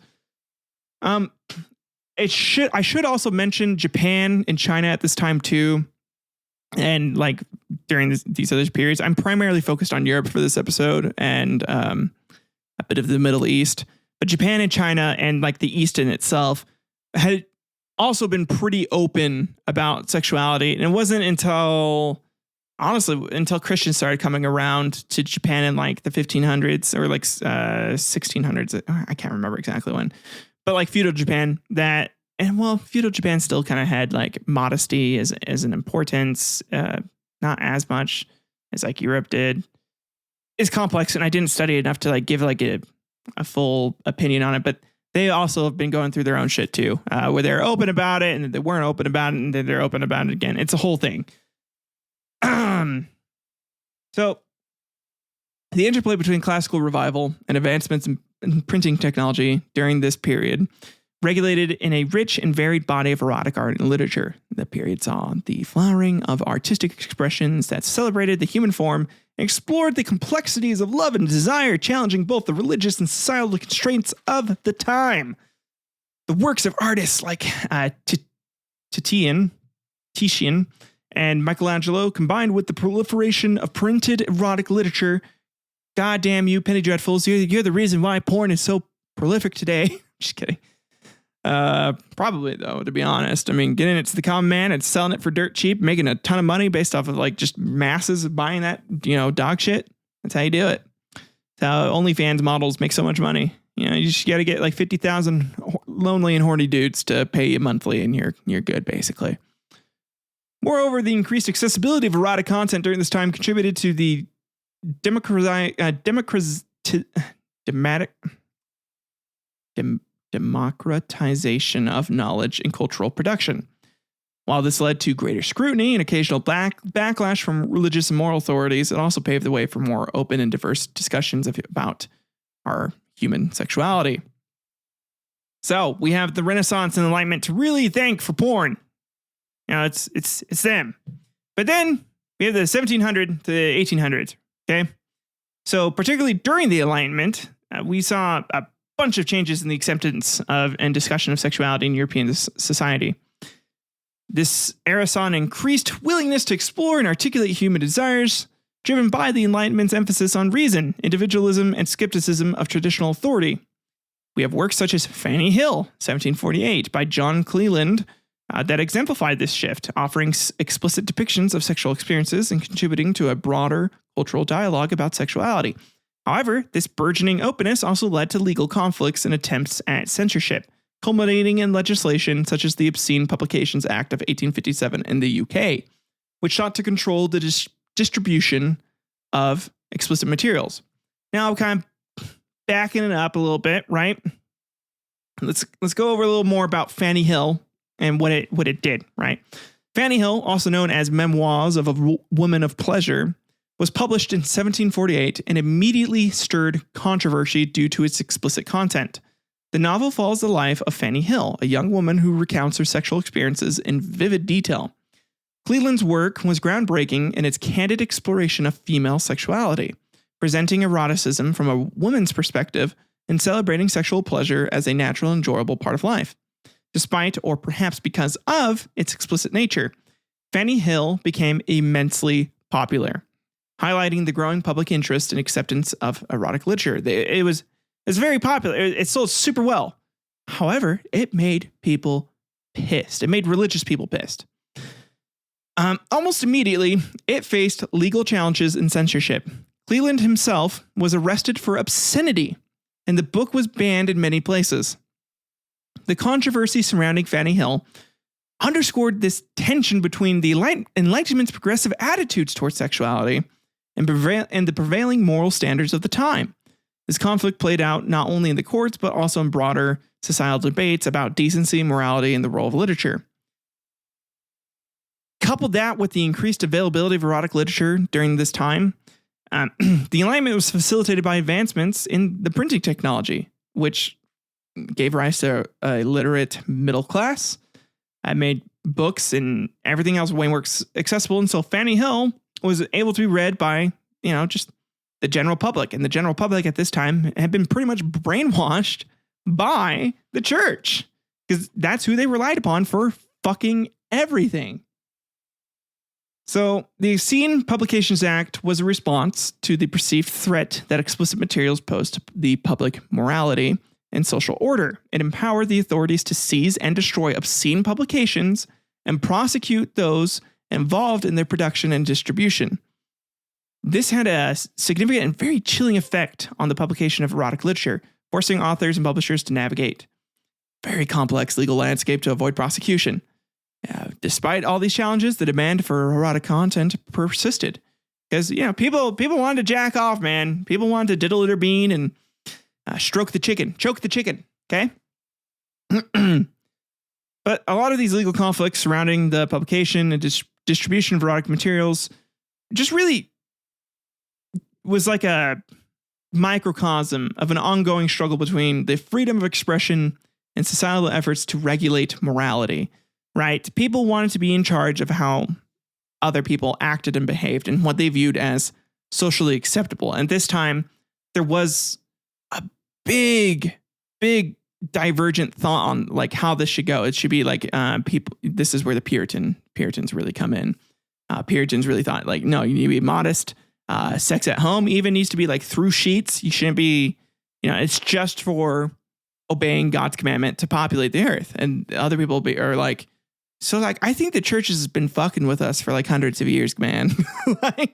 And they're like, we should be able to explore. And it's a natural part of life. This is like, if God created us, God would want us to enjoy this. This is, something that we need to like learn and understand and be better about. But because of this fucking conflict between these two divergent thoughts and thought processes, this is what would lead until really relatively modern times where sexuality has become as expressive as it is and way less taboo. But it still it feels taboo. The fact that my family knows that I do a podcast now, and like the people that I guess I taught Jesus to, and helped me teach Jesus while I was on a mission for a church in Texas, know about my podcast, makes me a little afraid, honestly, to put out this episode. But at the same time, I have to be like, no, I'm talking about the history of it. I'm not, and honestly, it should be normal. People should be able to talk about these things, to have open discussions. It shouldn't just be hidden and shamed, because that's how you get freaks like the BTK. I swear to God, some of that stuff is not just because of the lead that was in America's playgrounds and stuff. It was there's a bunch of cultural shit that goes into our serial killers being sexual deviants. A bunch of other stuff too that's just personal. You can't just blame it all on society and its culture. But really, the Enlightenment is a crucial chapter in the history of sexual expression because of this. So this period from 1700 to 1800 saw a bunch of advances in public discussion of sex and a bunch of regressions because of some laws that get passed. So it was a step back and forth. Okay, and then 1800 to 1900, we have the invention of photography, we have censorship laws, and the Comstock Act. So the 19th century was by far the most transformative period for the production and dissemination of erotic content. This is where it gets insane. So, driven by the technological advancements and evolving societal norms, the invention of photography would offer a new medium for capturing and representing the human body. Unlike paintings or drawings, photographs provided a realistic and immediate depiction of their subjects, making them particularly potent as erotic objects. Especially, I mean, think about it. In America, like everybody being covered up all the time, getting to see a naked woman, like it's just some random naked lady, and like this naked lady is hot. Oh boy, that sold like hotcakes. Early photographers quickly recognized the commercial potential of erotic imagery, producing a range of explicit photographs for private consumption. So for private consumption, they had their own private set of porno first.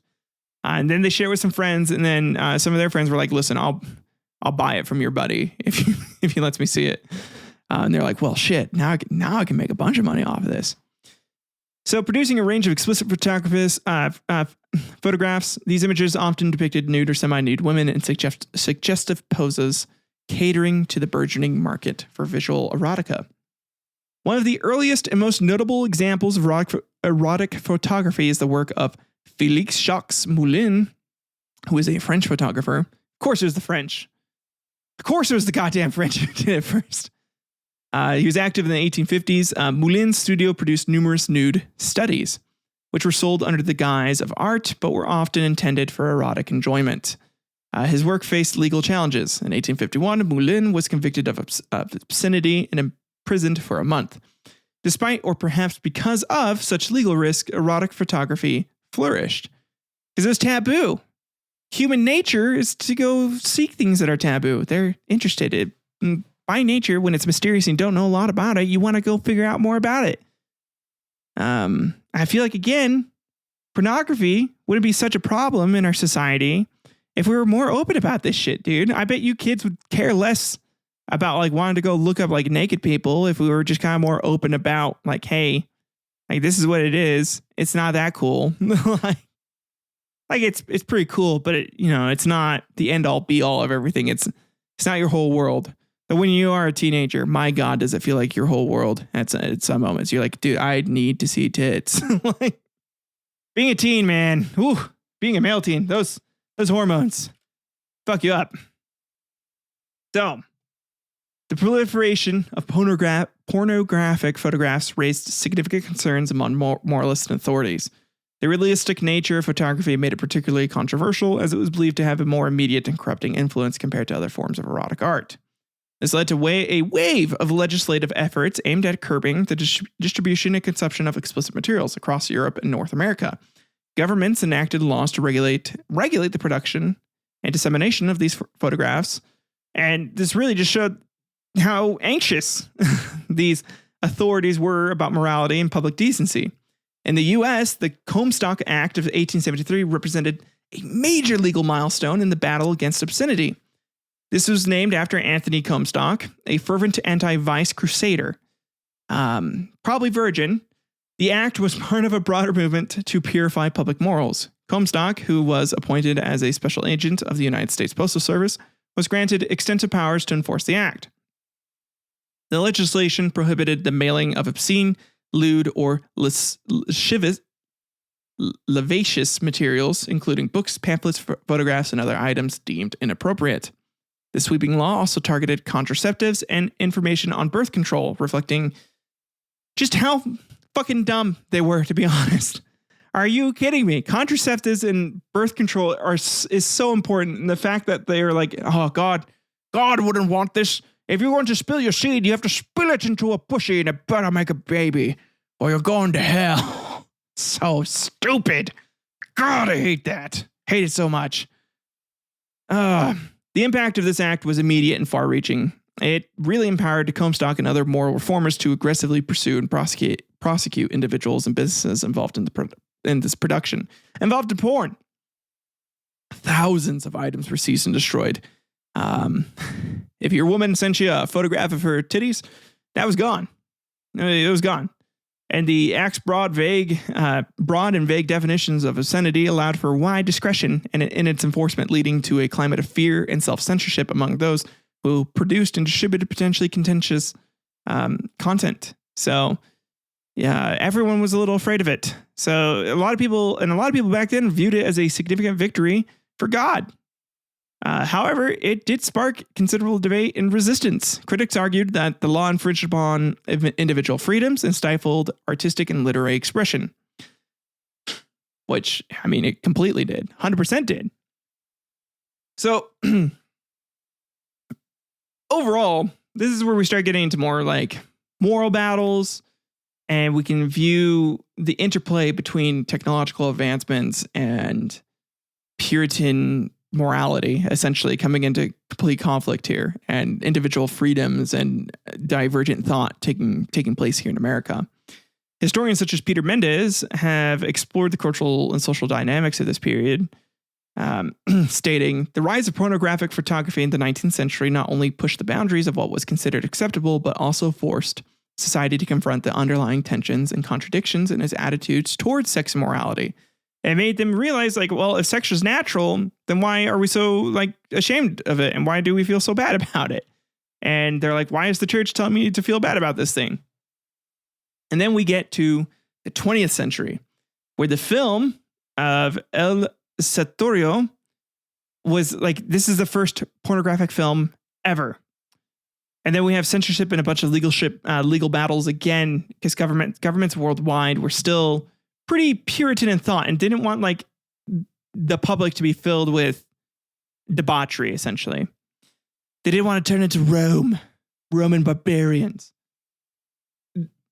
The advent of cinema in the late 19th century and early 20th century has revolutionized the way stories were told and experienced. Moving images offered a powerful new form of expression that quickly captivated audiences around the world. It was not long before filmmakers began to explore erotic themes, capitalizing on cinema's ability to depict human sensuality in vivid and compelling manner. El Satorio, produced in Argentina in 1907, is one of the earliest known examples of a pornographic film. This silent film, like many of its contemporaries, featured explicit sexual content intended to arouse and entertain its viewers. There was a woman and a dude getting it on. About it. These early films were often short and circulated clandestinely, reflecting the illicit nature of their content. Actually, I don't even think they were getting out. I think it was just like a woman like flashing her vagina and tits. As the popularity of cinema grew, so did the production and distribution of pornographic films. These films varied widely in their explicitness and artistic merit, ranging from crude stag films to more sophisticated productions that integrated eroticism into narrative storytelling. Much like the Game of Thrones, you have to watch the sex scenes in Game of Thrones to get a lot of the plot. The emergence of this genre was met with considerable resistance from moral authorities and governments who viewed the depiction of explicit sexual content as a threat to public decency and social order. This led to a series of legal battles and the implementation of censorship measures aimed at curbing the spread of pornographic cinema.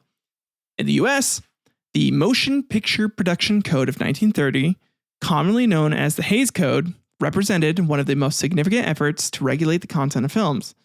Named after Will H. A. Hays, the president of the Motion Picture Producers and Distributors of America, or the MPPDA, the code established a set of moral guidelines for the film industry.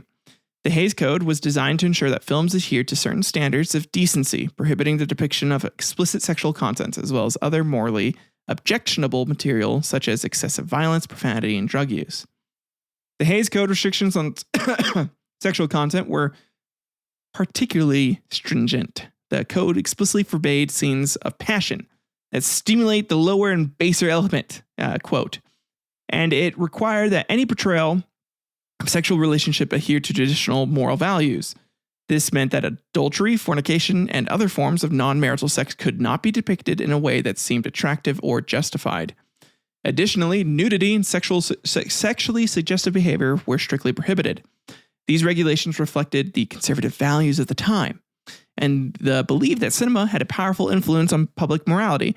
And I do agree that, honestly, cinema does have a degree of influence on public morality and how we perceive it. But goddamn, like, I think it's important to talk about these things. It's important to like understand these things. I would say don't just straight up show like a porno film as like in movie theaters and standard movie theaters, but like it's okay to have porno theaters. Just make sure, it's just adults going in there. But it's also kind of gross to go in there because like it's usually just a bunch of like sweaty dudes jacking it. I imagine. I've never been in one, so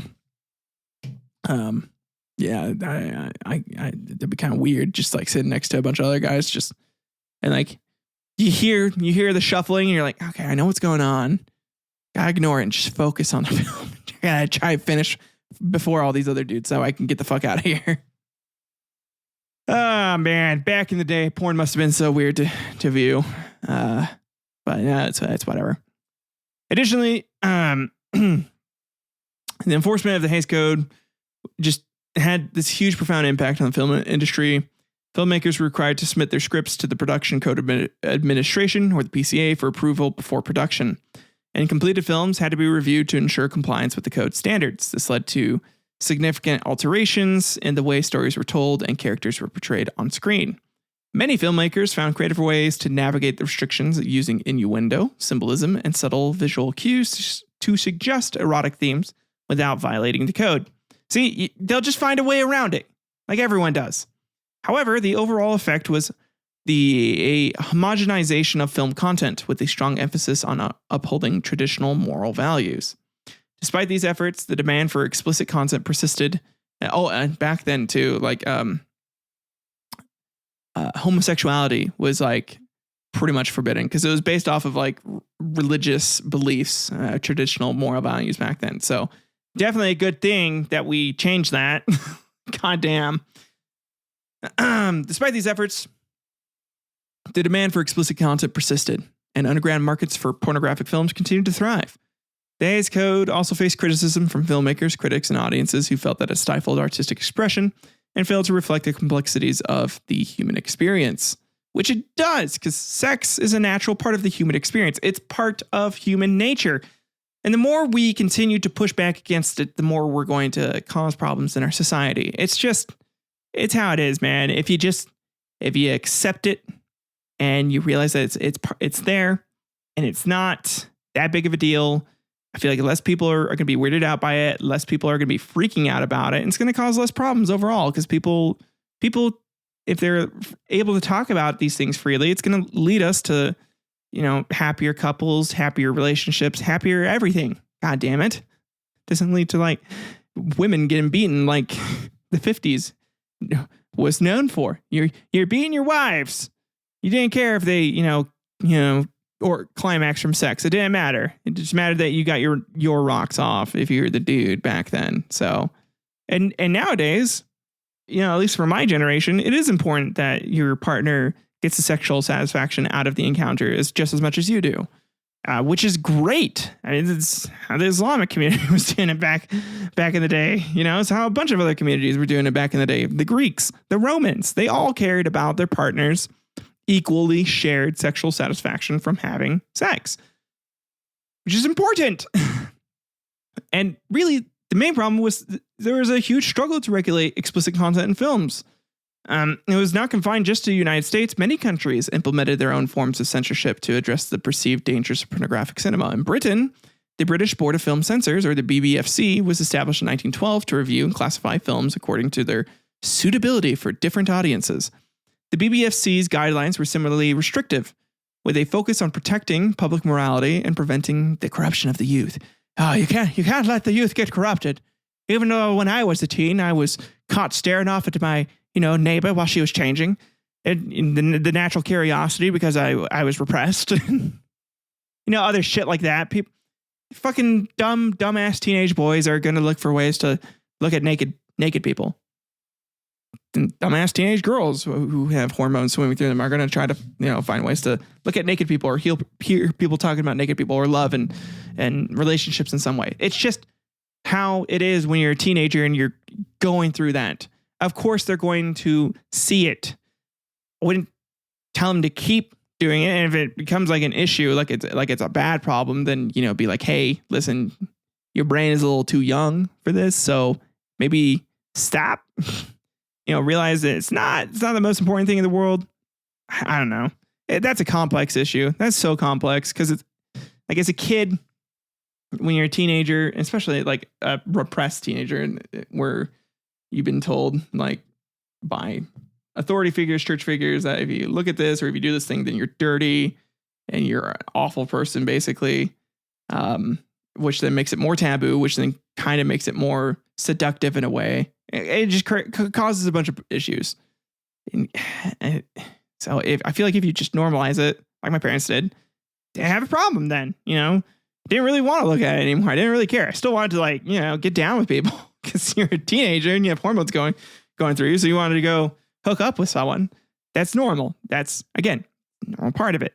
But you don't understand a lot of things, and we should be able to have more open discussions. We should have discussions about birth control, about using condoms, about being safe, about making sure consent is there. A whole bunch of different things that we should be talking to our kids about, our teenagers about, making sure that they understand these things so that way they don't go around fucking someone up for the rest of their life. Like, come on. And so the censorship during the early 20th century just shows how much the culture had this huge anxiety and really what the power dynamics at the time were. Authorities often justified censorship by invoking the need to protect vulnerable populations such as women and children from moral corruption. However, these efforts also reflected deeper fears about changing social norms and the erosion of traditional values. Traditional values, God damn it. The debates over film censorship were thus part of a larger struggle over the control of cultural production and the boundaries of acceptable public discourse. And historians like Linda Williams have explored the implications of this period for the development of erotic cinema and the broader cultural landscape. In her seminal work, Hardcore, Power, Pleasure, and the Frenzy of the Visible, Williams examines how pornographic films have both reflected and challenged societal norms, highlighting the complex interplay between sexuality, power, and visual representation. Williams argues that the attempts to regulate and control explicit content reveal underlying tensions about gender, sexuality, and the role that the media plays in shaping public attitudes.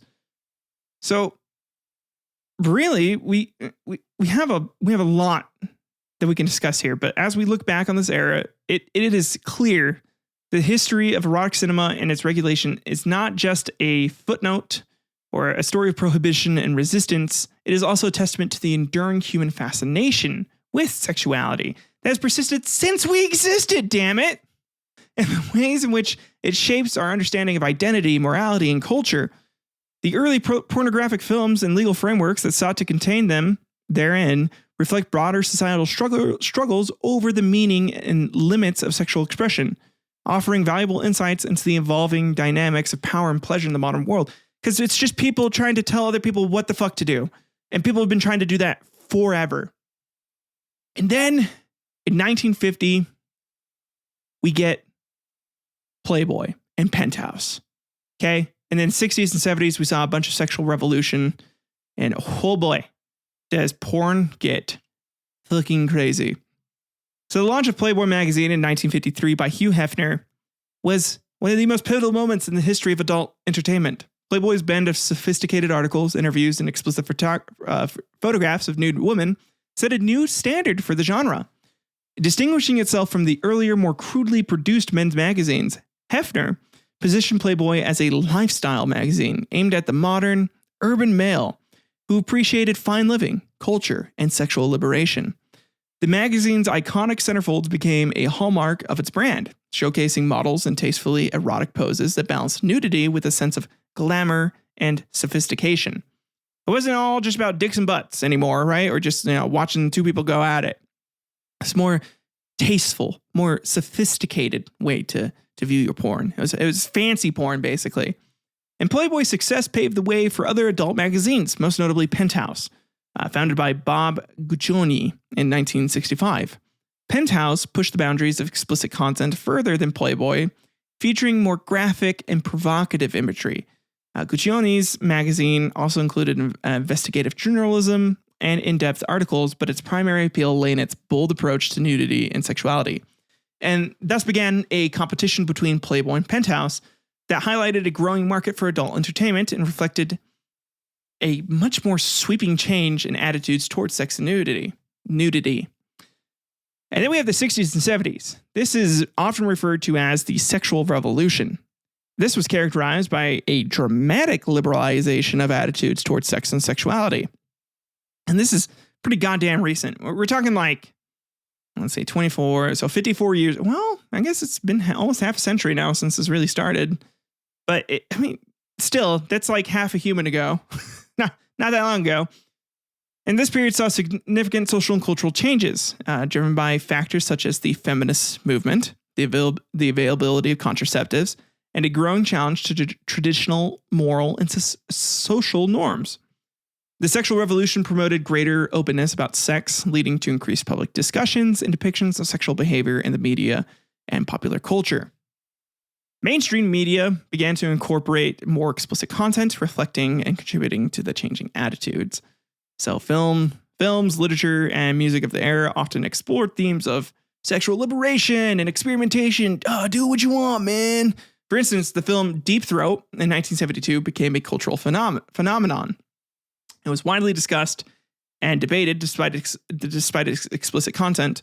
And it was so popular that the guy who ratted on Nixon was nicknamed Deep Throat.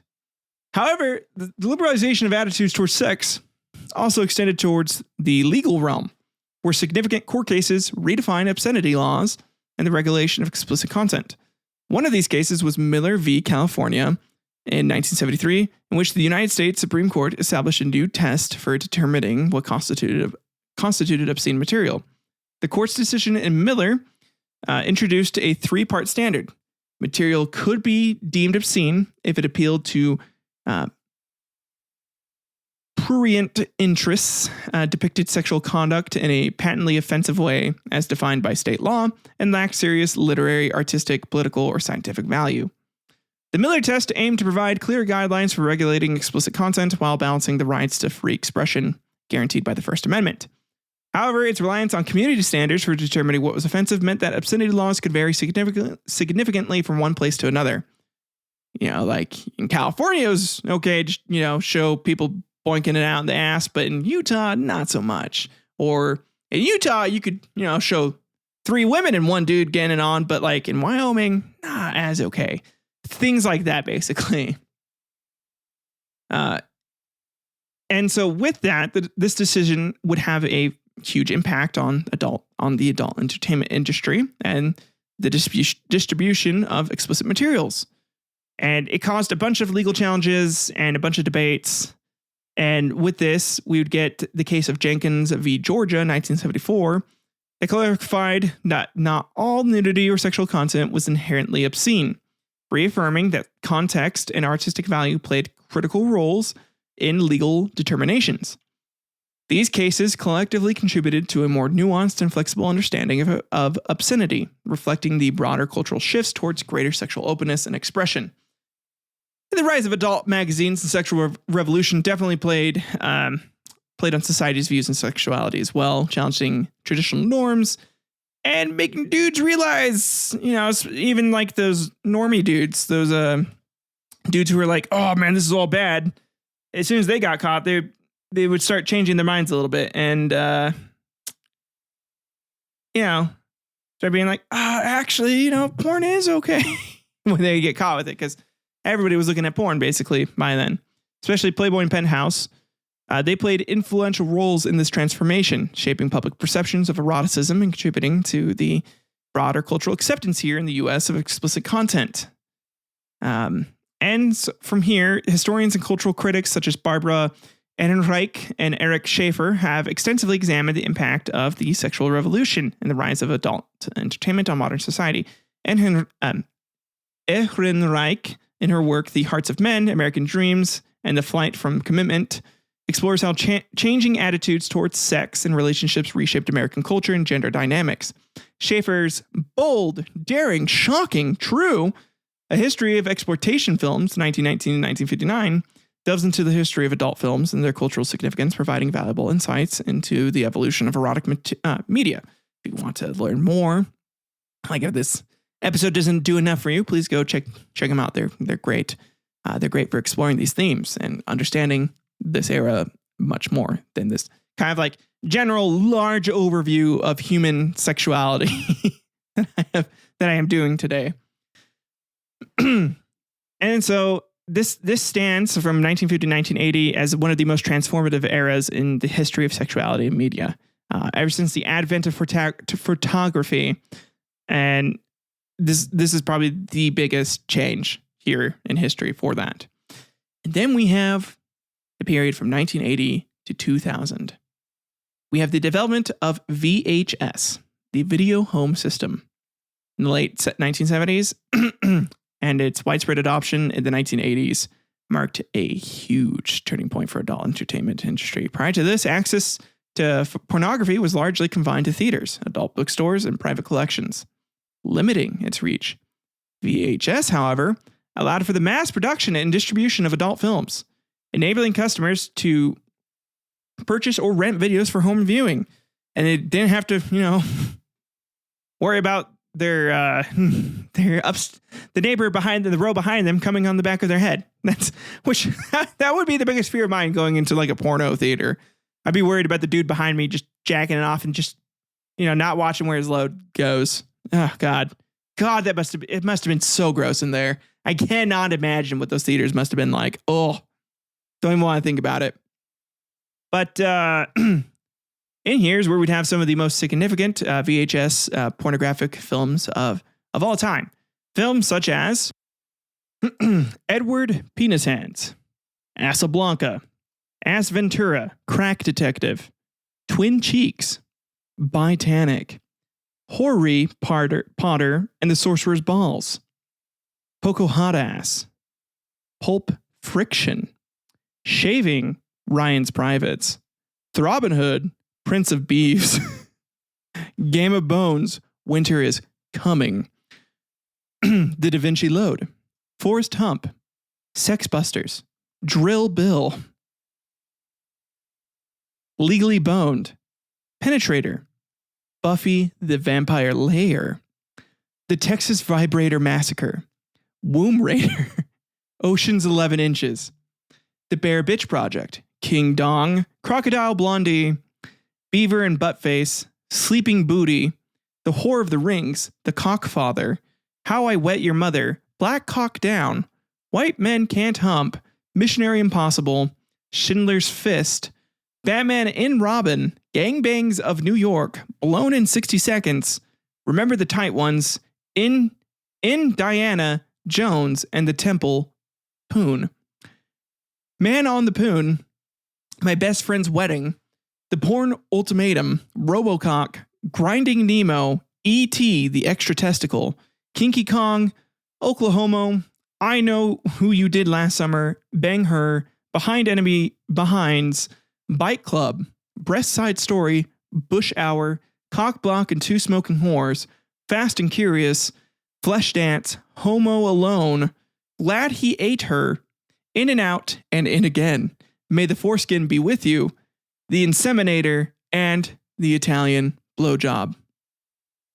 Some of the best pornos to date, and some of the funniest movie titles, porno titles I have ever read. My God, people are creative. And because of the rise of home video, this also had a profound impact on the economics of the porn industry. So the ability to produce and distribute videos at a relatively low cost opened up new opportunities for producers and performers.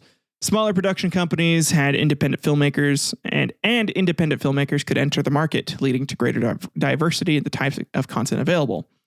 This democratization of production helped create a more varied and competitive industry, catering to a wide range of tastes and preferences. The VHS boom also facilitated the growth of pornographic subgenres and niche markets. Producers could experiment with different styles, themes, and fetishes, knowing that they could reach specific audiences through targeted distribution. This diversification contributed to the overall expansion of the industry, as consumers found more content that catered to their individual interests. And so, really, this is where we started to see the crazy shit pop up, right? This is where we started to see cock and ball torture. This is where we started to see more BDSM stuff. It wasn't just like naked women and, some dicks every now and then. This is some crazy stuff. This is the obscene. I'm talking like children definitely should not be watching this shit. Okay, like at all, like the darker stuff, ever.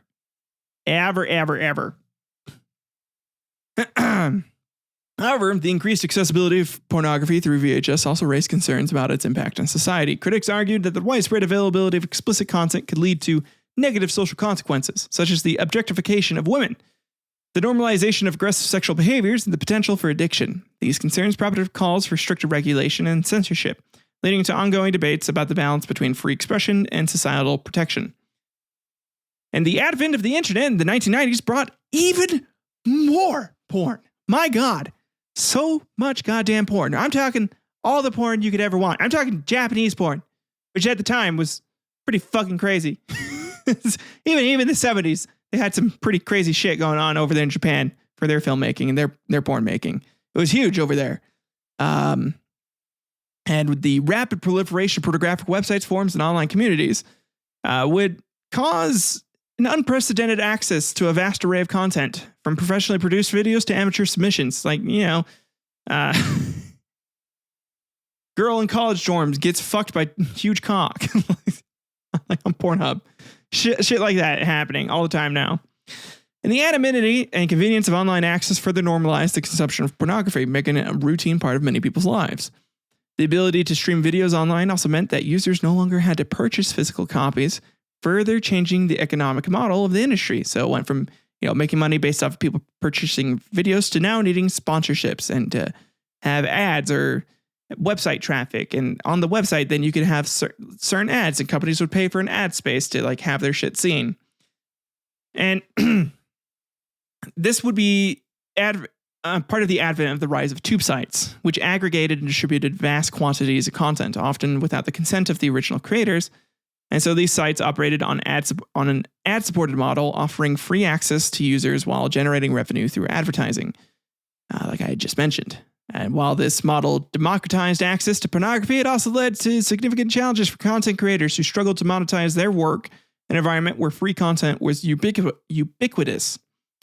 And then the advent of OnlyFans would happen. But first, we have the Decency Act of 1996, which sought to address the distribution of explicit content online, but many of its provisions were struck down by the courts as unconstitutional.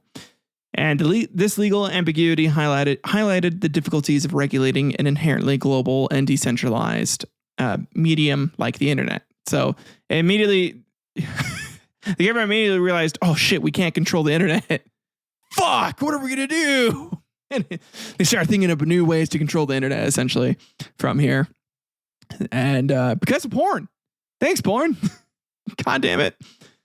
Historians and sociologists such as Linda Williams and Gail Dines have explored the complex dynamics of pornography in the digital age. Williams' work on the history and cultural significance of pornography, including her book, Hardcore Power Pleasure and the Frenzy of the Visible, examines how the medium has evolved and its impact on society.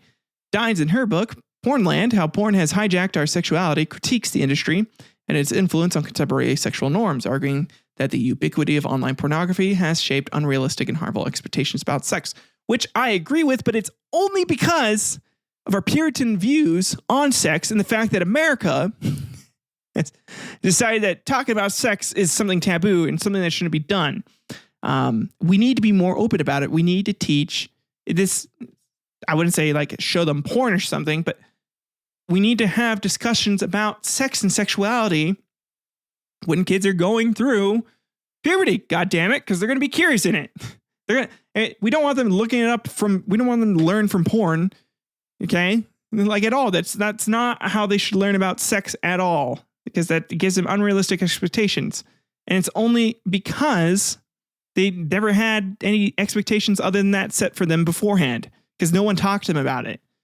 God damn it. It's not that hard. It's not that hard of a concept. It's like, of course it's going to set unrealistic and harmful expectations about sex, because that is the only expectations being set for them, and no one else is giving them any expectations because they don't talk to them about it. Oh, this shit gets me worked up, man. If you disagree with me, you're wrong. You are super wrong, and you should really change your thoughts on this. That is a hard line for me.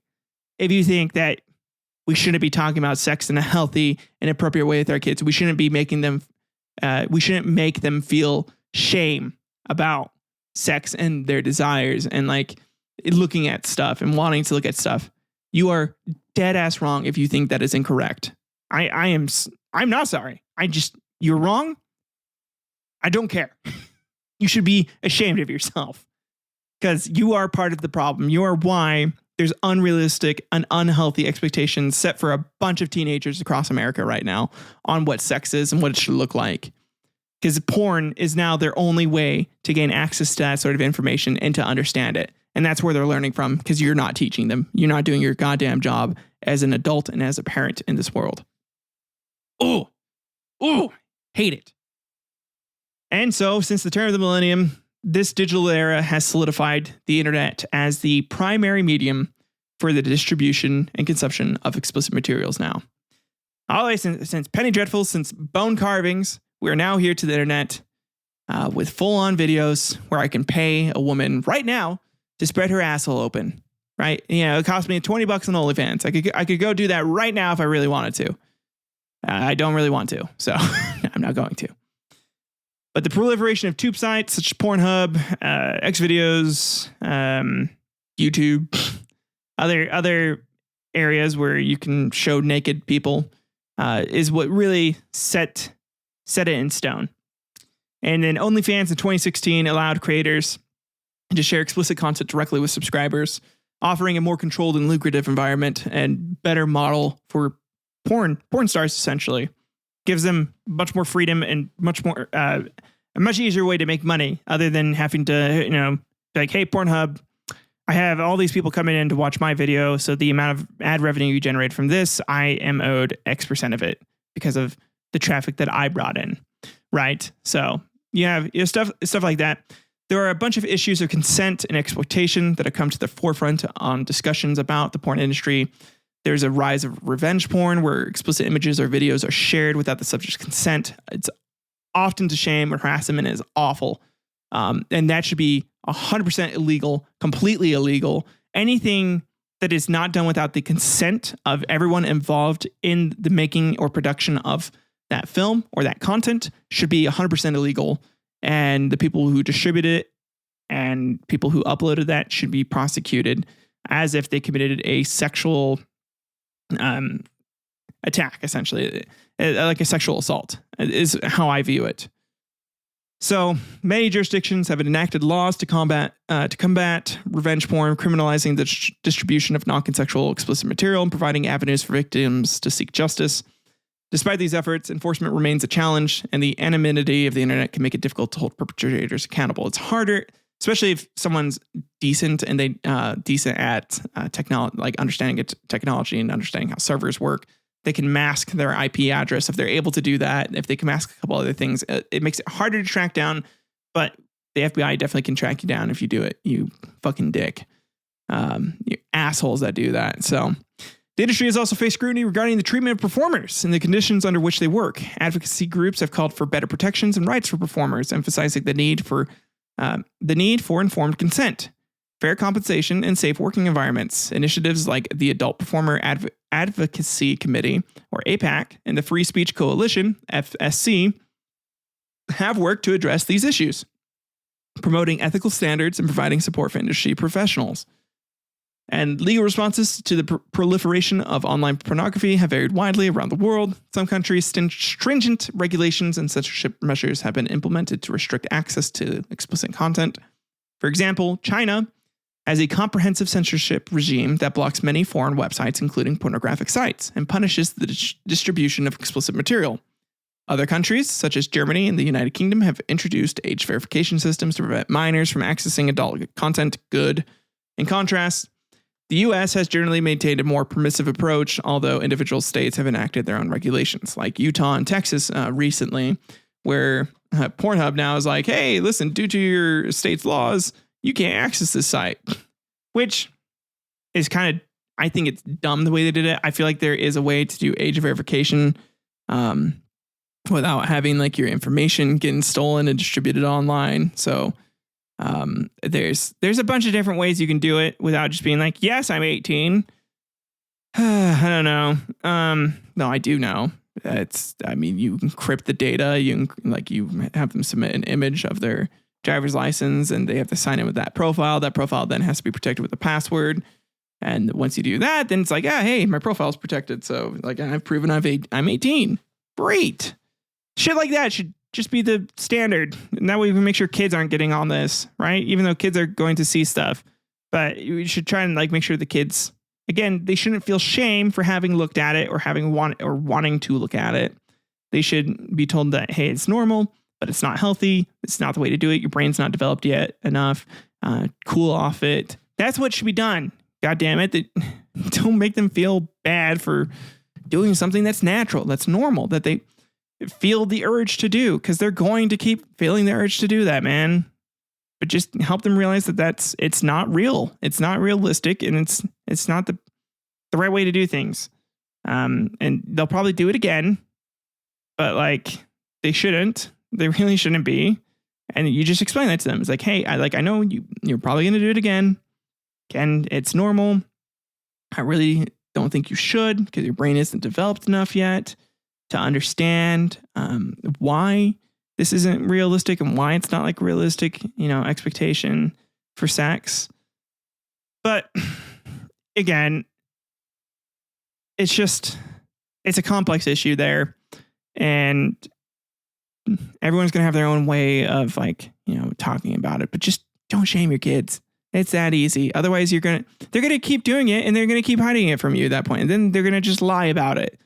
So at the very least, if you talk to them, if you're open and honest, you don't make them feel scared about it, they'll be much more willing to say hey, yeah, I know, I saw this, or this thing. And maybe if they're freaking out because they're like, why am I into this? And you can be like, listen, your teenage brain is probably into this right now because you're horny and you think it's great, but you have no idea what it's actually like.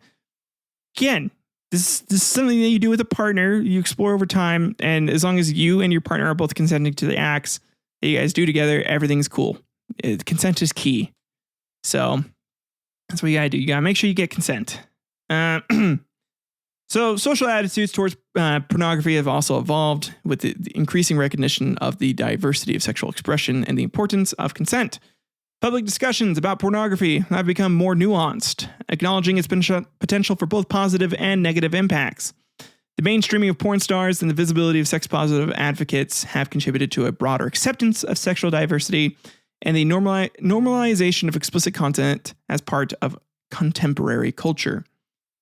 Historians and sociologists such as Mireille Miller-Young and Katrin Jacobs have explored the mixed nature of pornography in the digital era. Miller-Young's work, A Taste for Brown Sugar, Black Women and Pornography, examines the intersections of race, gender, and sexuality in the industry, highlighting the experiences of marginalized performers.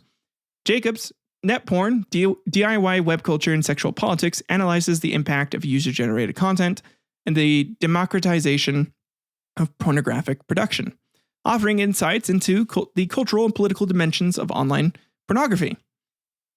And so, really, this gets us to the end of today's timeline, right? And man, this is a long ass timeline. This is a long ass episode. I want to have more discussions on this. I have more to talk about, to be very honest, because I'm I'm a staunch advocate for sexual freedom and ensuring that people, because I hate the way the U.S. has treated sexuality in the past, and how I was raised in the states I was raised in, purity culture, and God, there's just so much. There's so much I could talk about here. But really, at the end of the day, the history of pornography, the history of human sexuality, really, and the art, nudity, the desire to view, is very complex. It began with humans involving it in their rituals, their religions. It was very important of their religions, and they're probably, again, also just enjoying it for pleasure, as many peasants and normal people did back in the day, all the way to now where, it's $30 and I get somebody online gaping their asshole for me. So there you go. From sticks and stones and bone carvings to gaping assholes on a webcam. That has been the history of porn. You are listening to Historical Quarrels.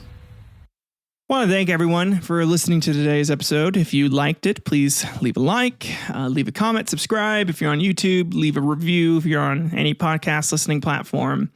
I know the title for today was provocative. Sorry, family members that hopped in today to hear me talk about sex. Probably that was weird for you to listen to either your nephew or your cousin or however I'm related to you to talk about this subject. But it's an important subject to talk about. And I'm going to pretend that I'm not talking to my family now and just talking to some listeners, thankfully. Because I feel a little weird doing it too. So, again, I had some more stuff written here. There was some studies that were done, notably about like gray matter volume, talking about the consumption of pornography and reduced gray matter. However, there's a bunch of issues with the study. Some size was really small. All participants were male, and most of the studies that were done on porn all were focused on male participants, causing a bunch of issues with their findings. Also, with just again small sample sizes and not enough, just not enough ways to like really get a good consensus as to like how porn was affecting them. Really, the consensus is it can stimulate a reward system in your brain, and if you have a tendency for addiction, like you can get addicted to things like alcohol, drugs, or other stuff like that. If you already have that predisposition, you are more likely to get addicted to porn, and it can have adverse effects on your mental health. It can cause you to get depressed because of like a dopamine increase.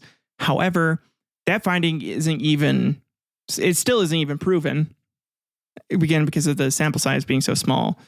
And an orgasm gives you the same satisfaction as eating a chocolate does, right? So if you have a food problem and you like eating, you like eating sweets and stuff like I do, like I love me some ice cream. God damn it, my favorite food, always has been. And I think I'm starting to get a little lactose intolerant. It makes me sad.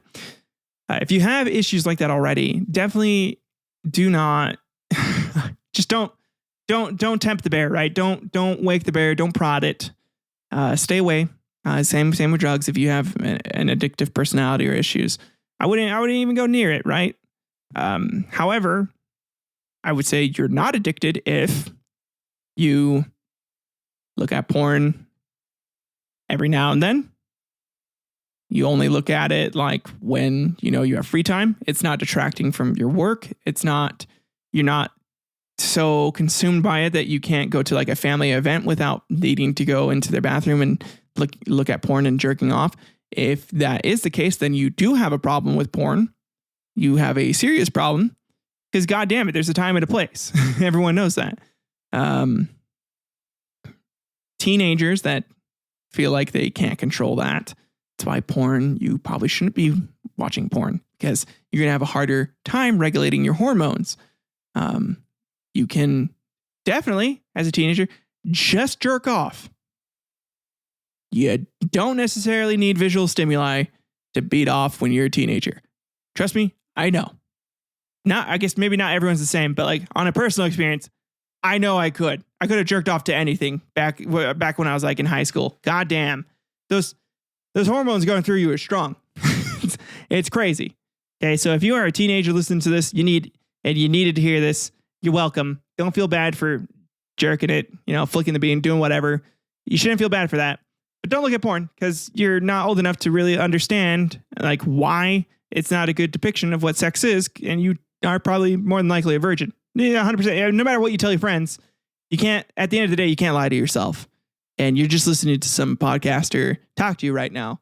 So if you're like, whatever, bro, I totally had sex with like 10 girls last week. No, you didn't. Like, no, everyone knows. Everyone knows you didn't. And if they're not telling you anything, it's because they think you're ridiculous and they just don't care. So, yeah. That being said, if you're an adult and you've looked at porn and your brain's fully developed, then, who cares? Again, as long as it's not detracting from work, you're not like going to family events and feeling like you have to do it like then and there, you don't have a problem. In my opinion, people have different opinions than me, and that's fine. They're wrong. Kidding.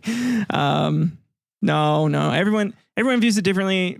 And porn, you can argue it objectifies women. It does all these things, but really at the end of the day, most people who use porn and like look at it and view it are doing it just to get to know, man. They're just trying to knock something out. You know, it's sometimes it is stress relief. I wouldn't say it's always stress relief. Sometimes it's just you're horny. You don't really have any other outlet, and you know you want to have some visual stimuli to go along with it. God damn it! So why not? And you can argue, well, why can't you just jerk it off either? Well, as you get older, it gets a little harder to do that. Okay, listen, your testosterone goes down no matter how much you work out. God damn it, you gotta keep working out. Keep that T up. It gets a little more difficult to do with age. So that's why people do that. But again, if you view it as like this bad, evil, awful thing, I think as long as everyone involved in the production of the film is consenting, and that's hard. That's hard to classify and to know 100% of the time as well. And as long as they're all over 18, and they're not doing pedo shit because pedos need to fucking die, then we're good. I think it's not like a big deal. It's not definitely anything that you should cry or freak out about. Again, as long as it's not interfering with your normal life, and that's my opinion on it. Again, I want to thank everyone for listening to today's episode. You made it to the very end here. A couple announcements. I want to give a huge shout out to listener and friend of the show, Mike Ritz, and his studio, New Belief Studio. So www.newbeliefstudio.com. Please go check it out. He sent, if you saw on Instagram or some of the other pages I posted, he sent a really cool bag celebrating the show hitting its 1 year mark, having over 50 episodes, and making $1 officially from ad revenue. So thank you, man. That was super cool. I really appreciate it. Means a lot. Definitely going to use it as like a D&D, like a little dice carrier. Probably also have like my notebooks and stuff in there because it's just the size for like a small journal, like a small notepad. So I'm going to use it for that. It's really cool looking. Please go check out his work. Hit him up if you want some cool stuff, because it's all expertly made. It's very well done. The guy is super talented. Thank you again. I also want to give a shout out to everyone that has been sharing these episodes lately. Everyone that's been popping up from time to time. Thank you so much. I'm looking at ramping up production here for a couple other projects that I got going on, and we will be getting officially new transitions and intros and outros for the show. Like official outros, it doesn't change every week like I have been doing. Like this is like the historical Quarrels intro and outro. Same for Hard Homies, as well as some new logos, like a new show logo, something that's a little bit more fancy, a little bit more nice. So that way you can share it with your friends. I know this episode might be a little harder to share with people because it's me talking about porn, but you should share it with people because I feel like this is an important discussion and topic to have, especially if you are in the U.S. Other countries, or unless you're affected by a Puritan regime as well, other countries you might be like less keen to do so. This is just an important and hot button topic for us Americans, I feel like, because it always has been. It could be for other countries as well. I'm just not as well versed. I've lived here my whole life in the U.S., so that's why I'm talking as a U.S. citizen about this, and how the U.S. culture has been, as far as my experience has been with it. So we're planning on getting those new logos and everything set up. Sorry, I know I'm jumping back and forth, and my medicine's definitely worn off. My ADHD is going all over the place, but we're getting all ready, getting all set up. It's going to be fun and dandy. It's going to be a lot of fun. So if you guys also, again, any suggestions or anything else. Oh, and we do have 3 more winners for the key fobs that Mike Ritz made. So we're at a total of 5 now that are going to be mailed out.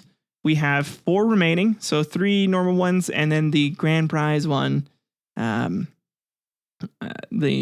fancier one, in my opinion. That you can get. if you're interested in that, please just write a review, then email me, let me know. And then I can discuss with you like an address to mail it out to, and I'll get that mailed out. So thank you guys for everything. It's been so cool doing the show. I love doing the show. I'm going to keep doing this show. Sorry. I'm not ending the show. No, but it's been super cool to do this. It's been super cool to see the growth and to see how this developed and how you guys have allowed me to be artistically expressive in explicit manners, such as this. So and I feel like that's relevant to today's topic. But I love you guys. You have a good one. Peace out.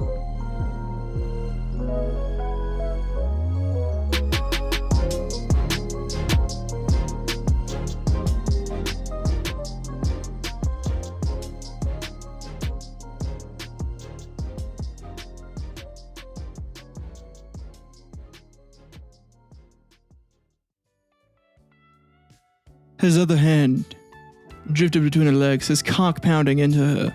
Her hair gripped like reins in one hand, her pleasure in his other. Oh boy.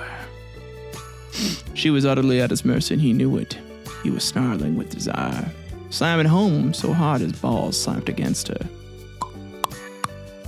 The silken touch had her erupting.